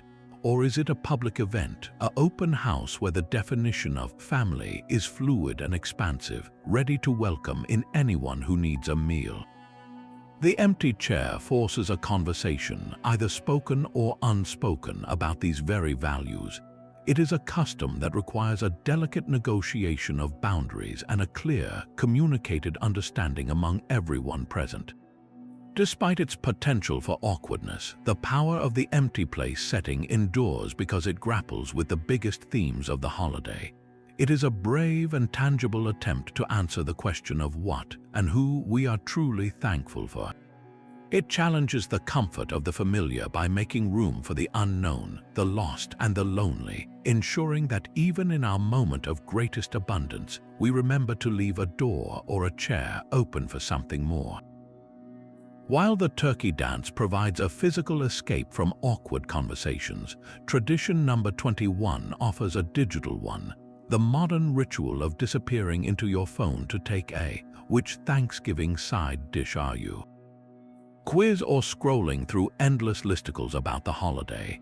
This is the act of using digital content as both a festive pastime and a subtle social shield, a way to engage with the spirit of Thanksgiving while simultaneously disengaging from the relatives gathered in the same room. It's a paradox that defines our hyper-connected age. We are together, yet alone in a vast sea of online content specifically engineered to capture our attention during the holiday lull. This phenomenon exploded with the rise of content farms and social media platforms that thrive on shareable, easily digestible content. Publications like BuzzFeed mastered the art of the holiday-themed quiz and listicle, creating a new genre of entertainment perfectly tailored to the Thanksgiving experience. The topics are endlessly inventive and universally relatable. Build a Thanksgiving plate and we'll guess your age. Which pie are you based on your zodiac sign? Or rank these stuffing recipes and we'll reveal your deepest fear. The appeal is multifaceted. These quizzes are quick, they're silly, and they provide an instant dopamine hit result that you can immediately post to your Instagram story, creating a micro-interaction with your wider friend group even as you sit silently at the family table. They require zero mental investment but offer a delightful bit of fluff, a mental palate cleanser between the heavy meal and the heavier family dynamics. Beyond mere entertainment, this digital retreat serves a crucial, if unspoken, social function. The smartphone becomes a modern-day protective talisman against conversational landmines.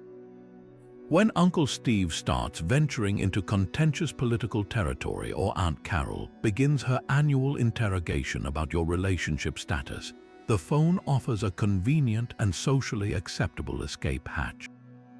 Suddenly, you are deeply engrossed in finding out whether you're a creamy mashed potato or a tangy cranberry sauce.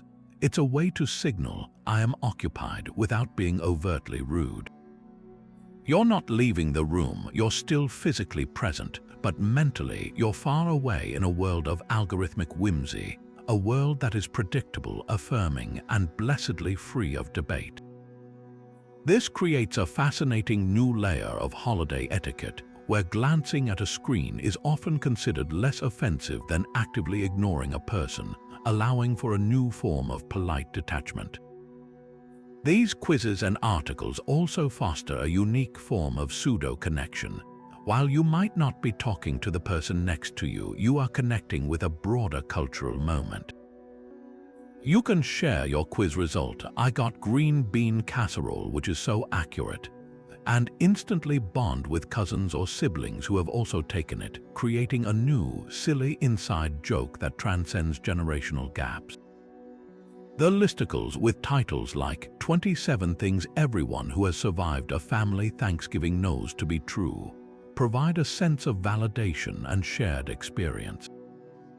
They articulate the universal frustrations and joys of the day in a humorous, exaggerated way, making you feel part of a massive, unseen community all going through the same strangely specific ordeal. It's comforting to know that somewhere out there, another person is also hiding in a bathroom from their relatives and reading about which friend's character they are based on their gravy preferences. However, this digital haven is not without its own subtle manipulations. These quizzes and articles are, at their core, brilliant engines of data collection and engagement metrics. Every click, every share, and every minute spent on the site is a valuable data point, feeding the algorithms that keep us scrolling.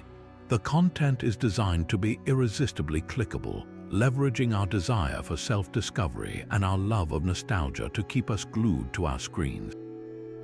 In the middle of a holiday meant for human connection, we find ourselves forming a deeper connection with a corporation's content strategy. The very tools we use to escape minor social discomfort are also mining our attention for profit, turning our family traditions into a market for targeted advertising that will follow us long into the Christmas season. Ultimately, this new tradition reflects our evolving relationship with togetherness itself. It acknowledges the reality that family gatherings can be overwhelming and that sometimes we need a brief, sanctioned mental vacation. The Thanksgiving quiz is a pressure valve for the socially anxious, a unifying game for the bored, and a shared language for the disconnected. It's a bizarre little ritual where we use the most modern technology to seek out the most frivolous content, all in service of navigating the ancient, complex dynamics of family. It proves that even in our attempts to digitally check out, we're still searching for a way to connect, even if it's just to compare our quiz results and laugh about which cousin is a total candied yam. Now we arrive at a tradition that transforms the head of the household into a culinary gladiator, performing under the intense, silent scrutiny of their entire family, the ceremonial carving. The turkey at the table. This is a high-pressure performance that combines butchery, theater, and a silent prayer that you don't completely embarrass yourself in front of the people you're supposed to be providing for. The bird, golden and majestic, is presented with great fanfare, only for the entire mood to shift as Dad, or whoever has drawn the short straw, stands up, sharpens the knife with a loud shink, shink, shink, and prepares to dismantle the centerpiece of the meal under the watchful eyes of a dozen hungry and highly critical relatives. The pressure in this moment is immense and multifaceted. It's not just about efficiently dividing the meat, it's about upholding a perceived standard of patriarchal competence, a role that often feels borrowed from a 50s-era instructional film. There's the pressure to carve neatly, creating those perfect, uniform slices of white and dark meat that look like they came from a magazine spread, not a chaotic battle with a stubborn carcass.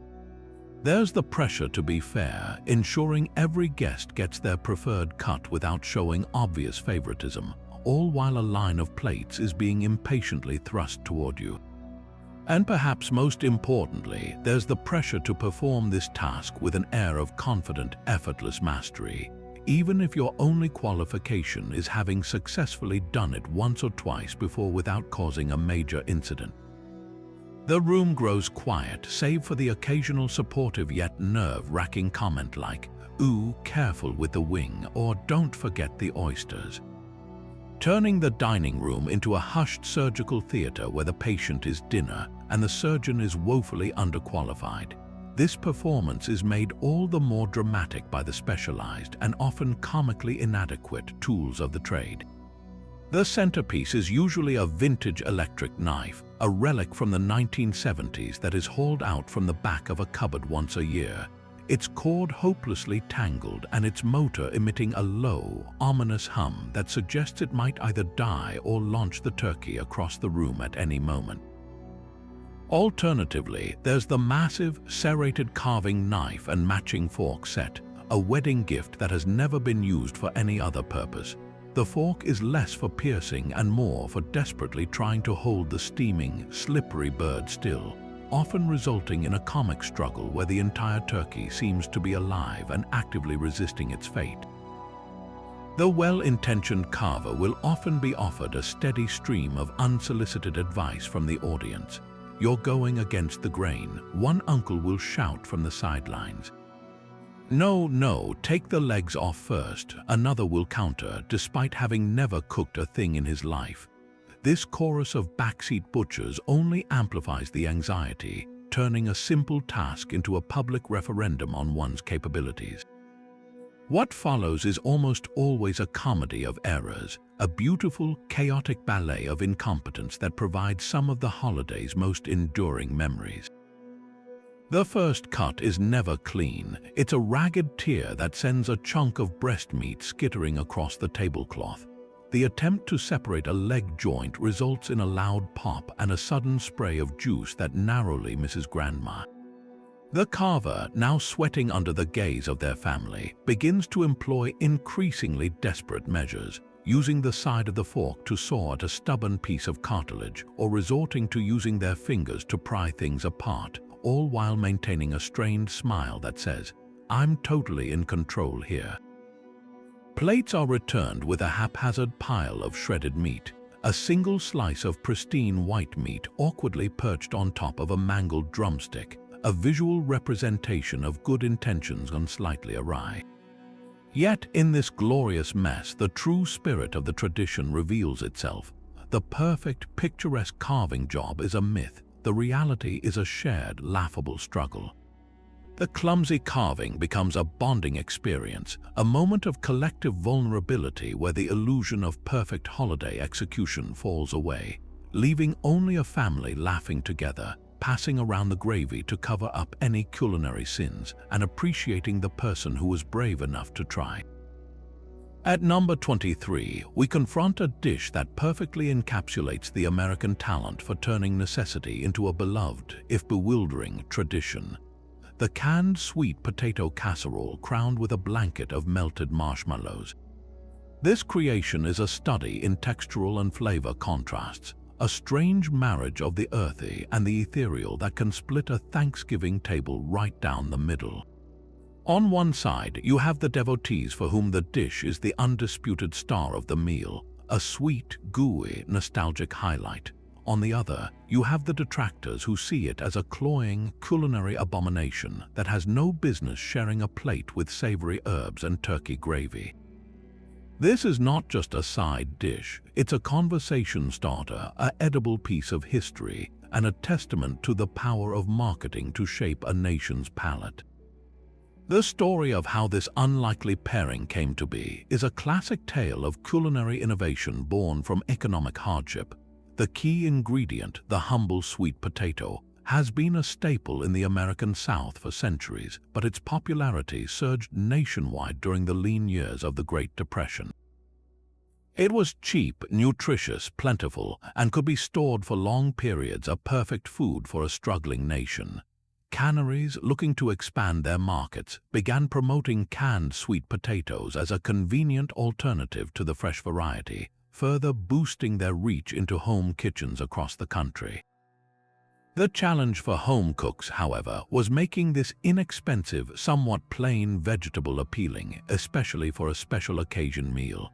The initial solution was simple: boiling or roasting them and perhaps adding a little butter, brown sugar, or maple syrup to enhance their natural sweetness. The marshmallow's entrance onto this scene was not a random act of culinary madness. It was a brilliantly calculated marketing campaign. In the early 20th century, the Angelus Marshmallow Company was looking for new ways to move its product beyond campfires and hot chocolate. They hired Janet Mackenzie Hill, the founder of the Boston Cooking School magazine, to develop a series of recipes that would convince American housewives to use marshmallows in everyday cooking. She struck gold with a recipe that placed marshmallows on top of sweet potatoes, baking them just long enough for the confections to melt into a golden, toasted crust. The company published this recipe in promotional pamphlets and booklets, touting it as a modern, elegant, and delicious way to elevate a simple vegetable into a spectacular side dish. The timing was perfect. Marshmallows were still seen as a bit of a luxury item, a touch of glamour and sweetness that could brighten the drabness of the Depression-era table. The recipe was an instant hit, offering a way to create a sense of celebration and indulgence with two very affordable ingredients. This history explains the dish's powerful nostalgic hold for so many. For those who grew up with it, the taste of those melting, sugary marshmallows fused with the soft, sweet potato beneath is not just a flavor, it's a time machine. It evokes memories of grandmothers in warm kitchens, of crowded tables from a simpler time, of the magic of turning something ordinary into something extraordinary. It represents a specific kind of mid-century American optimism and ingenuity, a better living through chemistry approach to food that prioritized convenience, sweetness, and spectacle. This is why many of its defenders are so passionate. To criticize the dish feels like a criticism of their childhood, their family, and their cherished memories. Of course, the very qualities that its fans adore are the exact reasons its critics recoil. From a culinary perspective, the dish is a wild swing in a meal that otherwise balances savory, salty, and sweet flavors. Detractors argue that it's simply too sweet, essentially a dessert masquerading as a vegetable, and its presence on the same plate as sage-laden stuffing and salty gravy creates a jarring, unpleasant clash. They point out that the marshmallow's distinct artificial vanilla flavor and gelatinous, melt-in your mouth texture can overwhelm the more subtle, earthy notes of the sweet potato, which itself is plenty sweet without any additional help.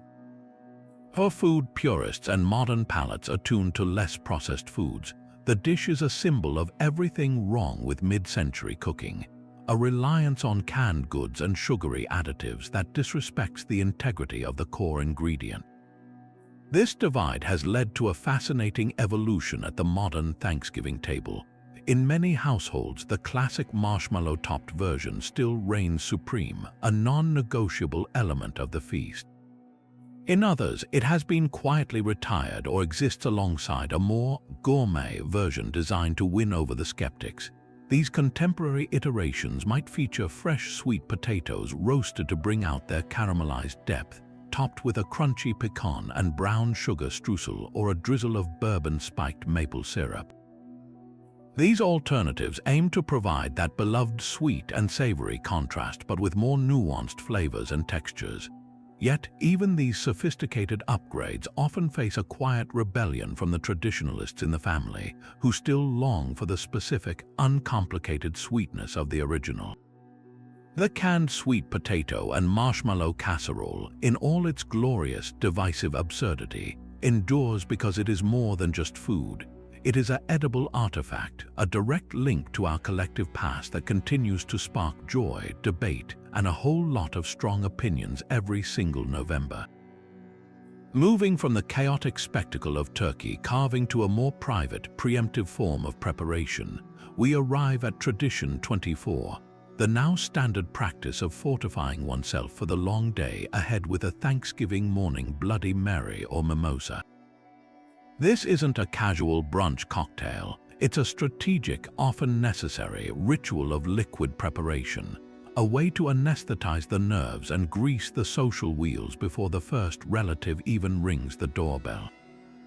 That spicy, tomato-based concoction or that bubbly glass of orange juice and champagne is far more than a festive drink.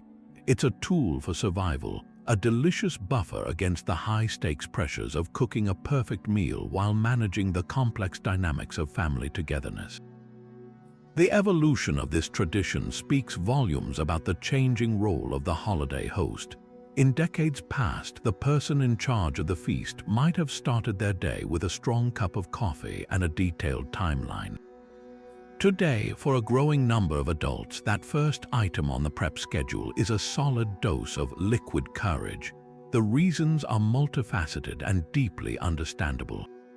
For the cook, the morning cocktail is a reward for the Herculean task ahead, a moment of quiet calm before the storm of basting, boiling, and baking begins. The act of meticulously preparing the drink, rimming the glass with celery salt, adding the perfect dash of hot sauce, skewering the elaborate garnish, becomes a meditative practice, a small act of creativity and control before surrendering to the chaotic, unpredictable flow of the day. That initial sip is a signal to the brain and body to relax, to lower the guard, and to approach the coming hours with a sense of festive optimism rather than clenched jaw dread. This ritual extends beyond the kitchen to the arriving guests as well. Walking into a household buzzing with pre-meal activity can be an awkward experience. You want to help but don't know where to start. You're greeted with hugs but then left to hover as your host dashes back to attend to a boiling pot. The immediate offering of a drink is a brilliant social lubricant. It gives the guest a purpose, they are now holding a thing, and it gives the host an easy, non-culinary way to demonstrate hospitality. That first cocktail becomes a shared experience, a collective deep breath.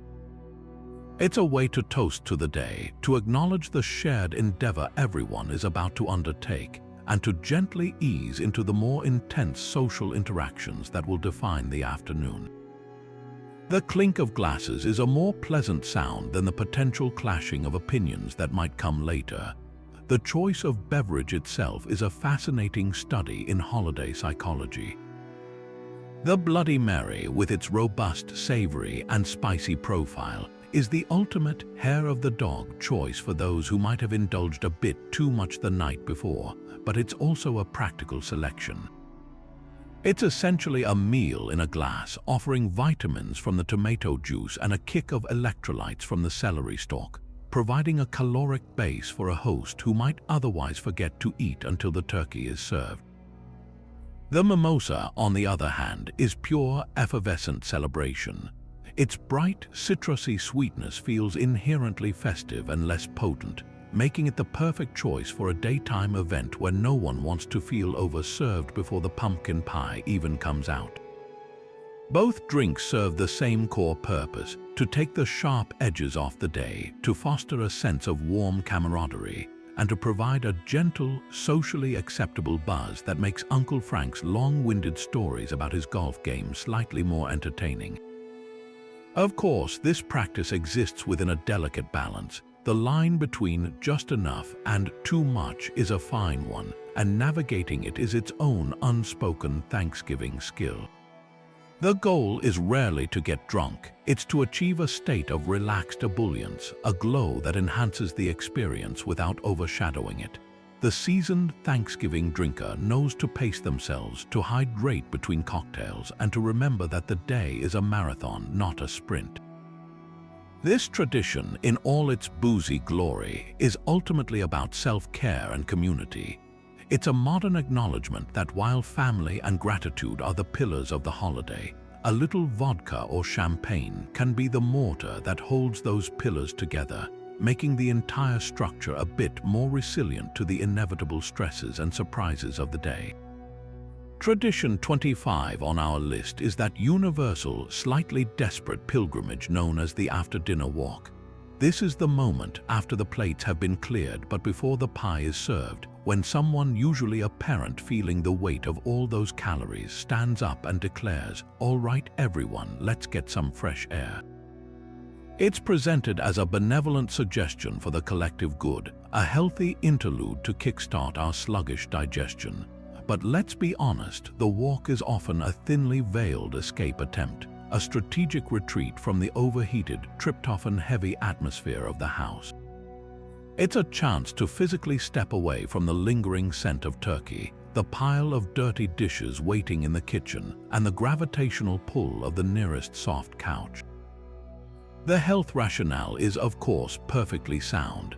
A gentle walk after a large meal does aid digestion by helping to stimulate the stomach and intestines, and it can prevent that blood sugar spike and subsequent crash that leaves everyone comatose. It gets the blood flowing, delivers a bit of oxygen to the brain, and can genuinely ward off the worst of the food coma. But the psychological benefits far outweigh the physiological ones. The walk is a pressure valve. It physically removes people from the environment where tensions might be simmering, breaking the pattern of a brewing argument or simply providing a change of scenery from the same four walls you've been staring at for hours. For the host, it's a precious 5 minutes of quiet, a chance to take a deep breath alone in a suddenly empty house before the chaos returns for dessert. What happens on these walks, however, is where the tradition truly earns its absurd and wonderful character. The group dynamic outside is entirely different from the one inside. Freed from the formal structure of the dinner table, conversations fragment and reform. you might find yourself paired with a cousin you haven't spoken to in years, leading to a stilted, awkwardly paced conversation about the weather or their new job. Alternatively, a heated debate that began over the stuffing can simply pick up right where it left off, now conducted while marching single file down a suburban sidewalk, your points punctuated by puffs of cold air. The rhythm of walking side by side without the intense eye contact of the dinner table can make these conversations feel less confrontational, allowing for a more meandering, thoughtful exchange, or it can make the silences even more painfully obvious. Then there's the spectacle of the walk itself. This is not a group of graceful athletes, it's a parade of overstuffed citizens in various states of discomfort. There's the slow, deliberate waddle of those who seriously overdid it on the second helping of potatoes, the person who insists on power walking to really get the heart rate up, and the inevitable stragglers who stop every 10 feet to complain about a stitch in their side or to ready a shoe that suddenly feels too tight. It's a brief, communal acknowledgement that we have all collectively failed the test of moderation, and now we must pay the price together, one step at a time. Yet in this shared, slightly ridiculous endeavor, there's a strange sense of camaraderie. You're all in it together, braving the elements even if the only element is a slight chill in the air for the noble cause of making room for pie. It's a small, healthy rebellion against the day's indulgence, a ritual that proves that even on a holiday dedicated to excess, we still feel the need to at least pretend we're balancing the scales. At number 26, we encounter a tradition that is perhaps the most visually striking and divisive relic of a bygone culinary era, the Thanksgiving Jell-O salad. This is not a salad in any recognizable sense of the word. It is a quivering, often brilliantly colored gelatin mold, suspended within which you might find a bewildering array of ingredients from miniature marshmallows and canned fruit cocktail to shredded carrots, celery, and even, in its most extreme iterations, chunks of ham or tuna. For those who grew up with it, this shimmering centerpiece is a beloved icon of nostalgia. For the uninitiated, it is a baffling, jiggling monument to a time when American cooks looked at a perfectly good vegetable and asked, "But what if we made it wobble?" The reign of the gelatin salad peaked in the 1950s and 60s, a period defined by post-war optimism, technological innovation, and a fascination with all things modern and convenient. Gelatin, once a luxury item painstakingly derived from animal bones, had been transformed by companies like Knox and especially Jell-O into an affordable, shelf-stable, and incredibly versatile pantry staple. It represented the future of cooking, clean, quick, and dazzlingly impressive. For the busy housewife, a Jell-O salad was a miracle. It could be made the day before, freeing up precious stove space on Thanksgiving. It looked like a stunning, jewel-toned work of art, yet it required virtually no culinary skill to prepare. It was the ultimate fusion of convenience and spectacle, a dish that said you cared enough to create a showstopper, but were modern enough not to have slaved over a hot stove to do it. The creativity, or perhaps audacity, displayed in these recipes is where the tradition truly finds its absurd and wonderful character. The basic formula was simple: dissolve the gelatin, let it cool slightly, and fold in your add-ins. But what those add-ins were knew no bounds. The most common and enduring version is the gloriously simple perfection salad, a lime green mold packed with finely shredded cabbage, carrots, and celery, suspended in a sweet and sour gelatin base. Then there are the fruit-based creations, like the vibrant cherry gelatin filled with canned pear halves and cream cheese cubes, or the orange Jell-O bursting with mandarin oranges and crushed pineapple. But the true test of a cook's courage was the savory gelatin salad. These recipes ventured into territory that can only be described as experimental, combining lemon or tomato-flavored gelatin with ingredients like diced ham, canned shrimp, peas, and green onions.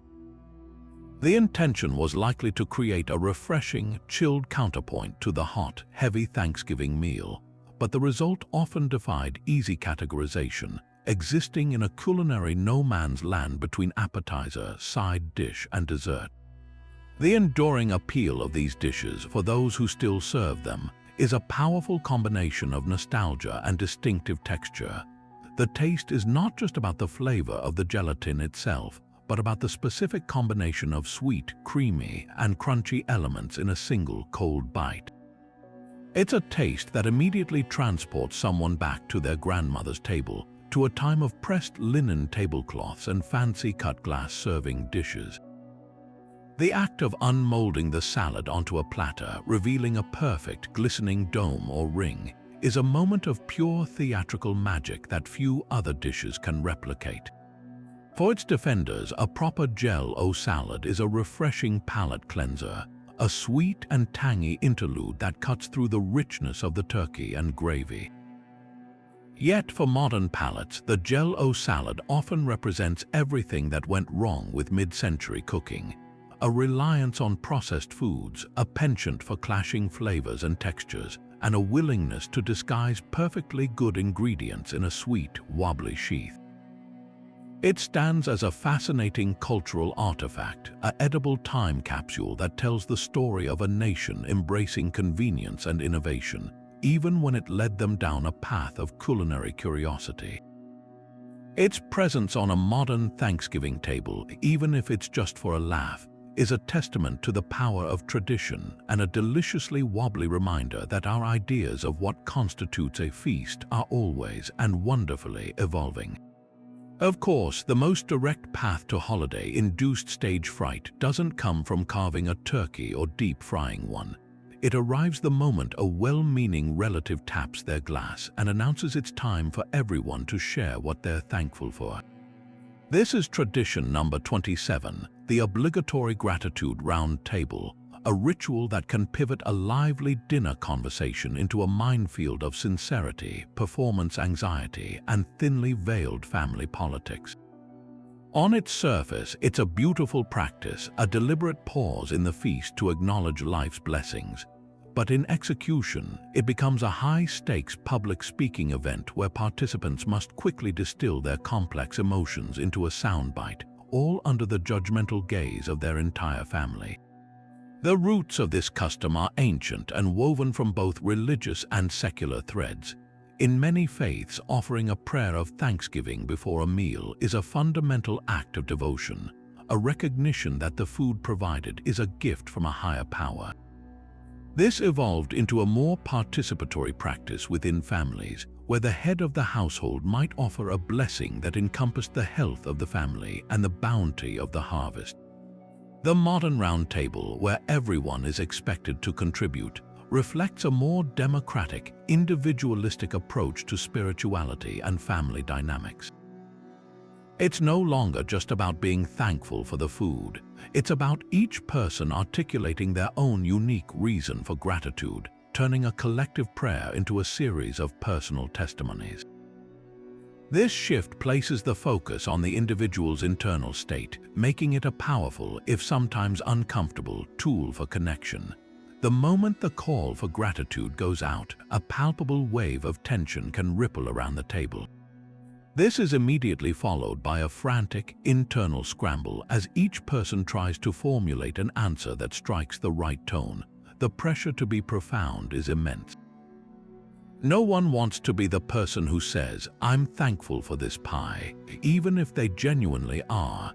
There's an unspoken competition to be meaningful without being cliché, to be personal without oversharing, to be heartfelt without making everyone else cry.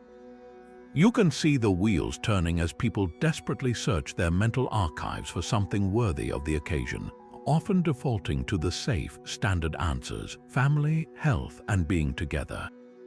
While these are undoubtedly beautiful things to be thankful for, their repetition can sometimes drain them of their meaning, turning a profound sentiment into a ritualistic recitation. This pressure inevitably creates a stark divide in the quality of responses, a spectrum that ranges from the genuinely moving to the utterly absurd. On one end, you have the heartbreakers, the elderly grandparent who tears up expressing gratitude for another year with their loved ones, the sibling who acknowledges a repaired relationship, or the new parent who speaks about the profound love they never knew was possible. These moments are why the tradition persists. They offer raw, vulnerable glimpses into the souls of the people we love, forging deeper connections and reminding everyone of what truly matters. Then there's the other end of the spectrum. This is where you find the teenagers who mumble, "I'm thankful for, my phone," prompting a chorus of groans. Or the uncle who uses his time to offer a backhanded compliment disguised as thankfulness. "I'm thankful that my nephew finally got a real job." And then there are the responses that are so bizarrely specific they loop back around to being brilliant, like being genuinely thankful for the invention of the spork or for the fact that the dog didn't eat the turkey this year. Navigating this ritual requires a unique social deftness. The best participants offer a response that feels authentic yet appropriate, specific yet universal. They might mention a small, concrete joy, a good book they read, a beautiful sunrise they saw last week that hints at a larger sense of contentment. The most awkward moments occur when someone either says too little, revealing a lack of engagement, or far too much, launching into an unscripted therapy session that leaves everyone staring at their laps. The role of the table moderator, usually the person who initiated the round table, is crucial. They must gently guide the sharing, cut off ramblers with a kind but firm "thank you," and ensure the toddler who says he's thankful for farts is met with laughter rather than scorn.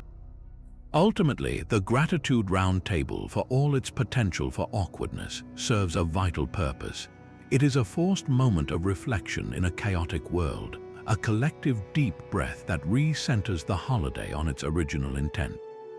It doesn't matter if half the answers are rehearsed or silly. The mere act of stopping to ask the question is a rebellion against taking our blessings for granted. It's a ritual that acknowledges that even in a world of absurd traditions and family chaos, there is always something to be found if we just take a moment to look for it. Now, if you thought your family's turkey-themed salt and pepper shakers were a unique find, wait until we dive into tradition number 28. The delightful obsession with decorating our homes using turkey-shaped everything imaginable. This goes far beyond a simple centerpiece. We're talking about a full-blown thematic invasion where the noble fowl is reimagined in felt, ceramic, and plastic, taking over every flat surface from the front door to the bathroom vanity. It's a celebration of holiday kitsch so complete that for one day a year, we willingly transform our living spaces into a shrine dedicated to the main course, adorning our homes with effigies of the very animal we're about to consume. This tradition is a fascinating study in whimsy, commercialization, and our deep-seated desire to mark the holiday with a specific and frankly absurd visual identity. The sheer variety of items available is a testament to the creativity, or perhaps the sheer determination, of the holiday decor market. Walk into any home goods store in November and you'll be greeted by a flock of turkey-shaped treasures. There are napkin rings where the napkin is clutched in the bird's beak, oven mitts that require you to stick your hand directly up its backside to retrieve a hot pan, and pot holders that look like cheerful, stylized turkey faces. You can find turkey-shaped butter dishes, serving platters designed to look like the bird is fanning its tail feathers, and even cookie jars where the head is the lid. The piece de resistance for many is the centerpiece, a grandiose arrangement often featuring a mother turkey surrounded by her baby chick pilgrims, or a majestic gobbler crafted entirely from pine cones and acorns, a craft project that likely took someone the better part of a weekend to complete. This isn't just decoration, it's a narrative, a tableau that tells the story of the holiday in the most literal, avian-centric way possible. This mass production of turkey tchotchkes is a brilliant case study in holiday commercialization, where every aspect of a celebration is mined for its retail potential. The turkey, as the undeniable symbol of the day, was an obvious target. By creating an endless array of non-essential but charming items, retailers gave families a new way to participate in the holiday beyond just the meal. Decorating became an accessible, tangible expression of holiday spirit. Buying a turkey-shaped gravy boat wasn't just a purchase, it was an investment in the ambience, a way to signal your commitment to the festivities. These items are designed to be irresistible in their novelty, offering a hit of instant, light-hearted joy. They are the physical manifestation of holiday cheer, a way to make your home feel like Thanksgiving, even if the feeling is achieved through a slightly goofy ceramic figurine holding a sign that says "Gobble till you wobble." In recent years, this commercial drive has been perfectly complemented by the explosive DIY culture fueled by platforms like Pinterest and Instagram. Where stores sell a pre-made plastic turkey, the online craft community offers 1,000 ways to make your own. This is where the tradition gets truly personal and often wildly creative. The internet is a boundless repository of tutorials for constructing turkeys out of everything that isn't nailed down. You can find instructions for turkey centerpieces made from painted wine bottles, mason jars, or stacks of old books. There are felt turkey garlands to string across the mantle, turkey-shaped cookies so elaborately iced they belong in a museum, and even thankful trees where the leaves are shaped like little turkey feathers. This DIY movement shifts the tradition from passive consumption to active creation. The time spent hot gluing googly eyes to a pine cone isn't just about the final product. It's about the act itself, a mindful, often family-oriented activity that builds anticipation for the holiday. The resulting crafts may not be perfect, but they are infused with a personal touch that a store-bought item can never replicate, adding a layer of heartfelt, homemade charm to the manufactured kitsch. Ultimately, the purpose of all this turkey-themed finery is to inject a dose of pure, unadulterated whimsy into a holiday that can often feel heavy with history, family pressure, and culinary stress. A summer, formal dining room decorated with tasteful autumn leaves and white pumpkins is beautiful, but it doesn't necessarily invite laughter. A table set with napkins tucked into a turkey's beak, however, immediately sets a different, more playful tone. It's an acknowledgement that this is a day for all ages, and that silliness is not just allowed but encouraged. These decorations act as visual icebreakers, conversation starters that can diffuse tension and get people smiling. They remind us not to take the day or ourselves too seriously. In their cheerful, sometimes clashing presence, these turkey-themed items become more than just decorations. They are active participants in the celebration, setting a mood of light-hearted gratitude and ensuring that from the moment a guest walks in and sees the turkey-shaped welcome mat, they know they're in for a day filled with warmth, welcome, and a wonderfully absurd sense of fun. And now we arrive at a quiet, humble tradition that graces nearly every Thanksgiving table with a minimum of fanfare but a maximum of convenience: the serving of store-bought dinner rolls. This isn't about a from-scratch baking project that fills the house with the scent of yeast and butter. It's about the familiar rustle of a plastic bag, the soft thump of a foil pan hitting the counter, and the gentle warmth of bread that required precisely 5 minutes in the oven. These pre-made, often frozen rolls are the unsung workhorses of the carbohydrate section, a deliciously practical shortcut that speaks volumes about our modern approach to pulling off a holiday feast without completely losing our mind. The prevalence of this practice is a testament to the sheer logistical nightmare of coordinating a Thanksgiving meal. The oven is a precious, fiercely contested piece of real estate, its schedule meticulously plotted hours in advance to accommodate the turkey, the stuffing, the green bean casserole, and the sweet potatoes. The idea of adding a tray of home-made yeast rolls to that high-stakes rotation, with its requisite hours of proofing, punching down, shaping, and baking, is enough to make even the most ambitious home cook reconsider their life choices. The store-bought roll is a strategic surrender, a wise concession to the laws of physics and time management. It's an understanding that something on the table has to give, and it might as well be the item that a multi-billion-dollar food industry has already perfected for our convenience.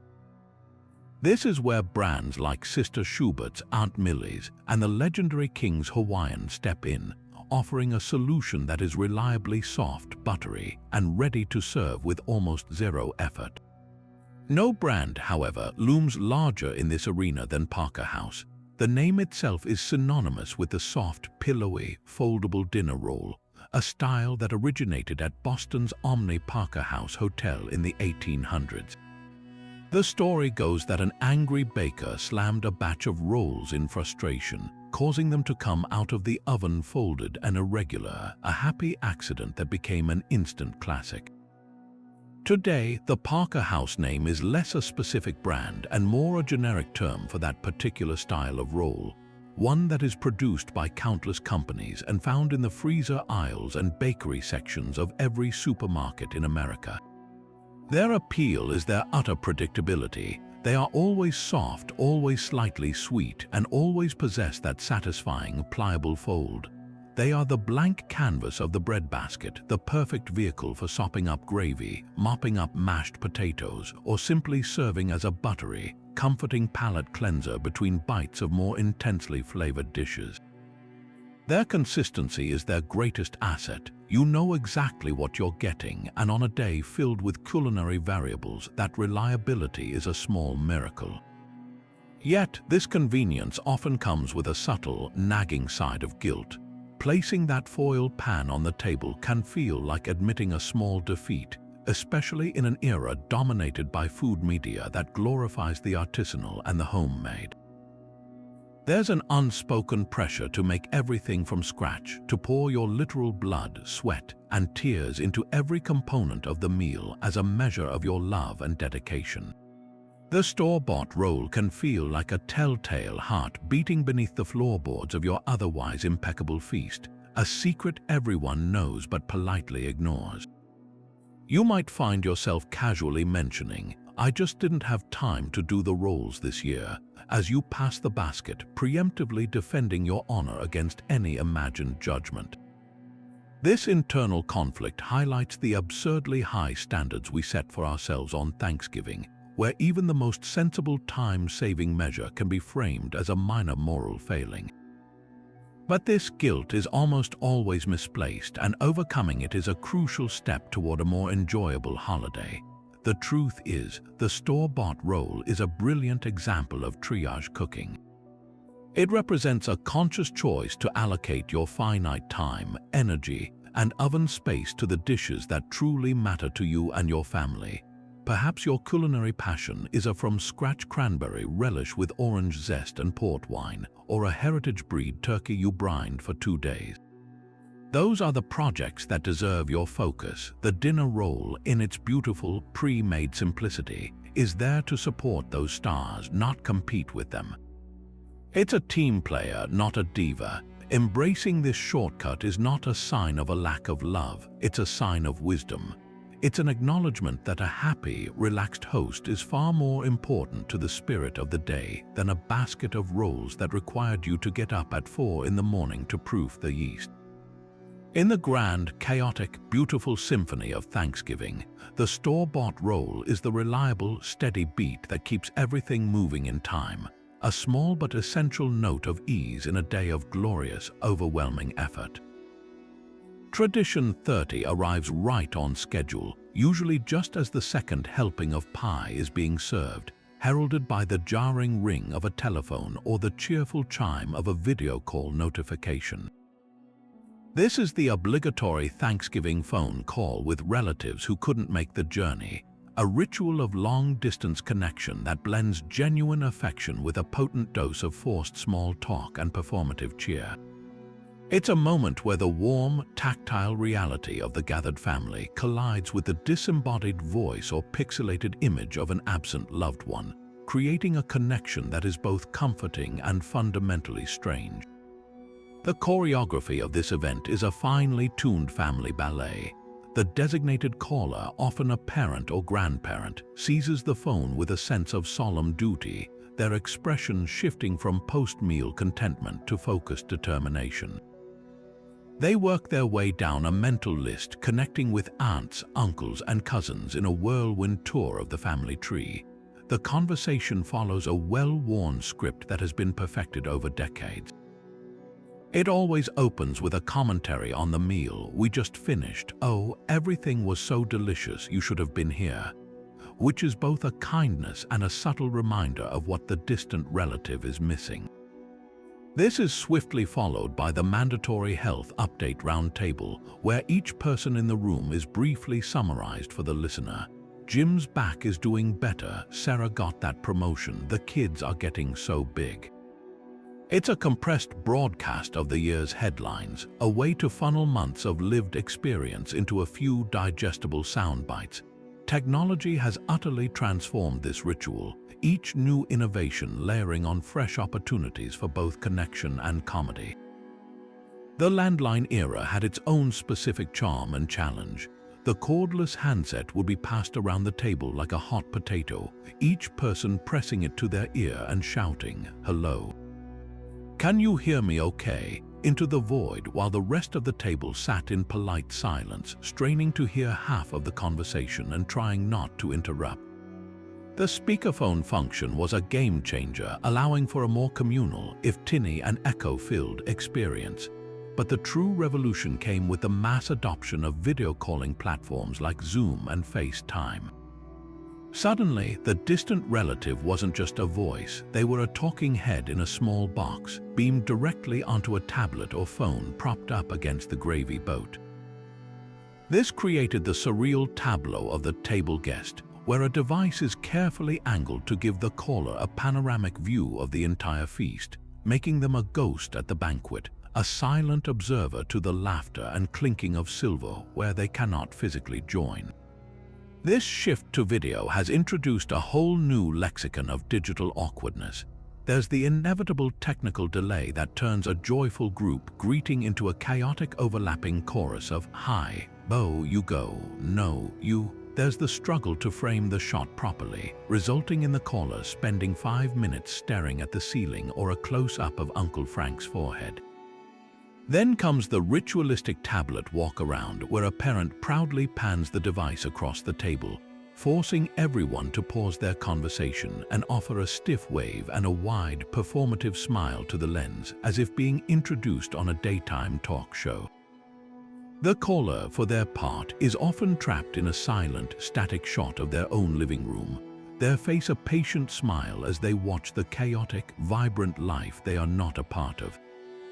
The effort to bridge the physical gap is valiant, but it often highlights the distance more than it erases it, a poignant reminder that some experiences simply cannot be digitized. Perhaps the most complex layer of this tradition is the effort to include the caller in the moment, a well-intentioned act that can sometimes feel more like rubbing it in. Holding up a slice of pie to the camera and saying, "Wish you could have some," is a gesture of love that carries an unintentional sting.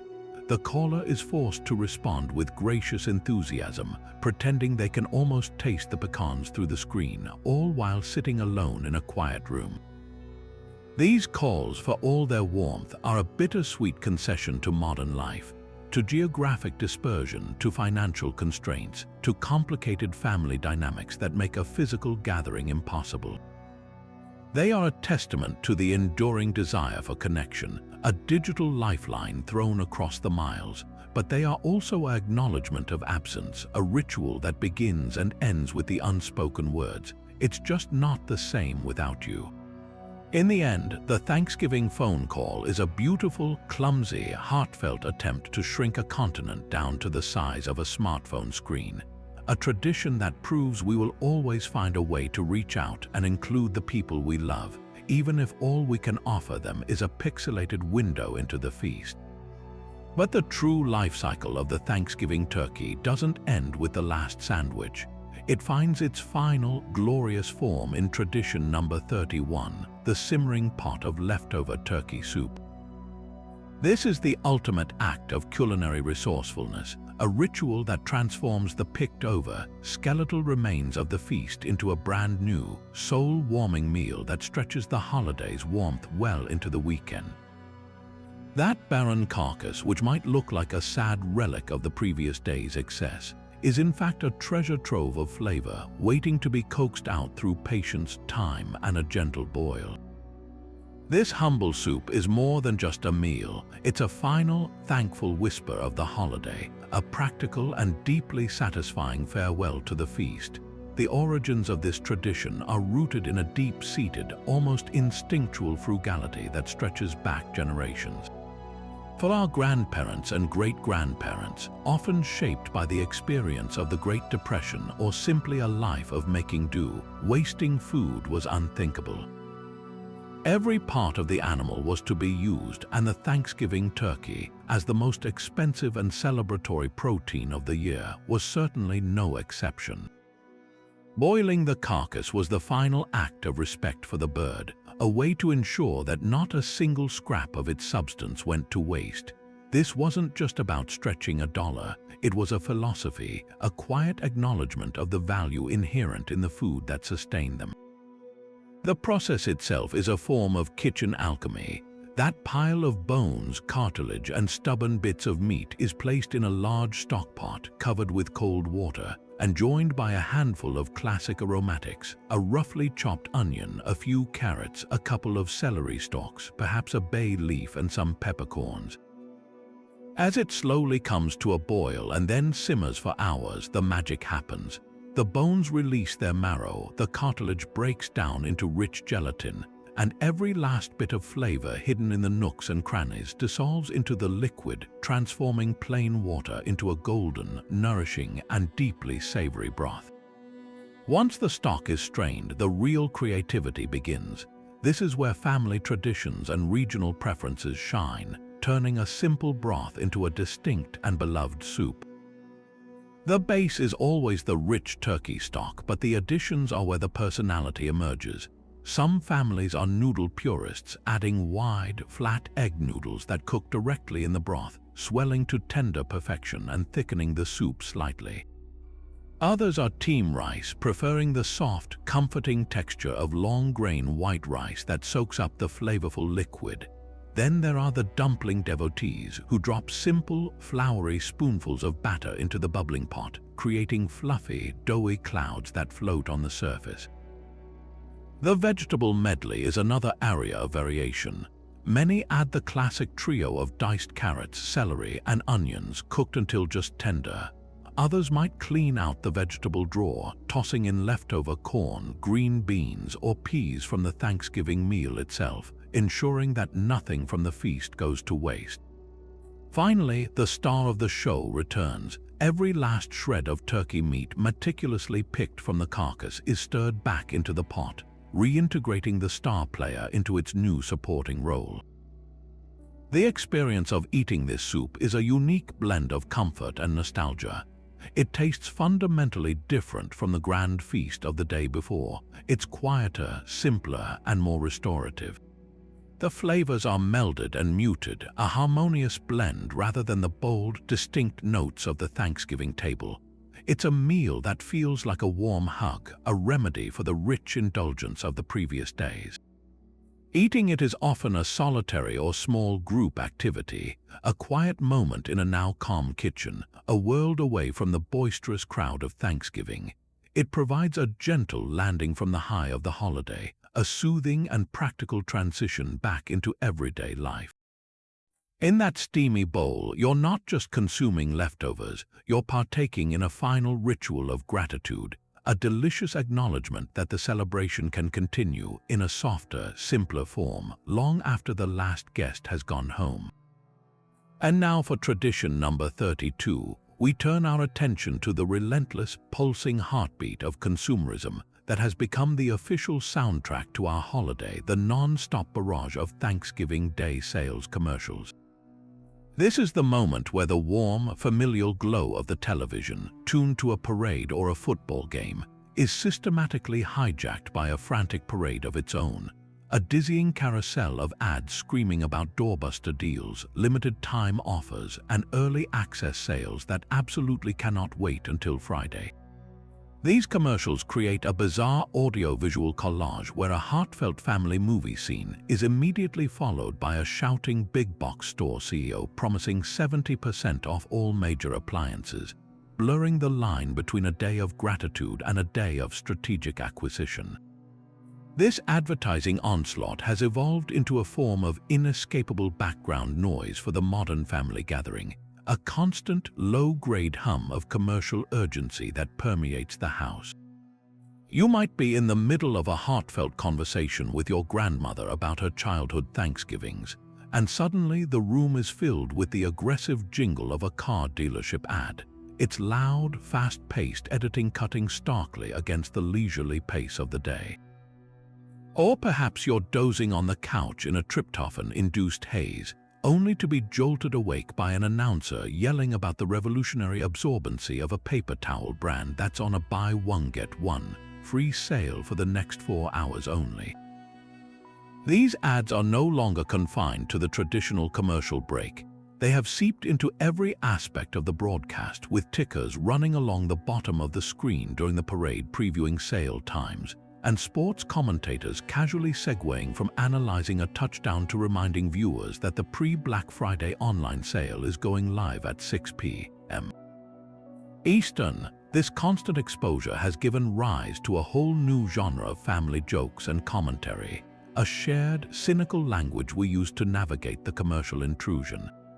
It's become a running gag for someone to pause a conversation, listen to the ad for a moment, and deadpan, "Wow, a $40 off coupon on a new flat-screen TV." I'm thankful for that. Someone else will inevitably glance at their watch during dinner and announce, "Only 1 more hour until the early access VIP sale starts, should we pause grace?" These jokes are a defense mechanism, a way to collectively acknowledge the absurdity of the situation and diffuse the tension it creates. They highlight the ridiculousness of being sold a vacuum cleaner or a new smartphone while you're supposedly focused on giving thanks for your non-material blessings. The very presence of early access sales that begin on Thanksgiving afternoon is a particularly rich source of comedy, creating the surreal scenario where a cousin might excuse themselves from the table not to use the bathroom, but to quickly log on and secure a discounted gaming console before the limited stock runs out, their phone illuminating their face with a blue glow as the rest of family continues passing the potatoes. This tradition represents the final, triumphant blurring of the line between the holiday and the shopping day that follows it. Black Friday didn't just encroach on Thanksgiving, it effectively annexed its airspace. The entire day is now framed as a pre-game show for the main consumer event, a prolonged warm-up act where the primary activity is planning the spend. The commercials are the drumbeat marching us toward the stores, transforming a day of reflection into a day of preparation for acquisition. They sell us not just products, but a narrative of scarcity and urgency, insisting that the best way to cap off a day of gratitude is to secure the best possible deal on material goods. It's a powerful and deeply ironic cultural contradiction played out in 30-second intervals, a reminder that in modern America, even our most sacred holidays must eventually make room for the irresistible call of a really good discount. And finally, we arrive at the last tradition on our list, the ceremonial toast that caps off the meal with a gesture of unity, often performed with a glass of decidedly inexpensive wine. This is the moment when someone, usually the host, stands and raises their glass, prompting a forest of arms to rise in unison, each hand clutching a stem or, more often, a simple juice glass. The beverage inside is rarely a fine vintage. It's more likely a overly sweet, slightly fizzy Concord grape wine from a large bottle or a box, a libation chosen for its affordability and crowd-pleasing sweetness rather than its complexity. It's a drink that nobody would likely choose on its own merits, yet on Thanksgiving, it becomes the vehicle for a ritual that is about so much more than taste. The common choices for this toast are legends in their own right, brands that have become synonymous with family gatherings and budget-conscious hospitality. Wines like Boone's Farm with its fruit punch-like flavors, or Manischewitz, a kosher wine known for its intense sweetness that has crossed over into mainstream holiday use, are perennial favorites. Perhaps it's a jug of Carlo Rossi Paisano or a box of Franzia that has been steadily depleting since the appetizers were served. These wines are not meant to be savored or analyzed. They are meant to be consumed en masse, their primary function being to facilitate the toast itself. Their low alcohol content and sugary profile make them approachable for even the most infrequent drinkers, from the teetotaling aunt to the college student having their first taste of holiday wine.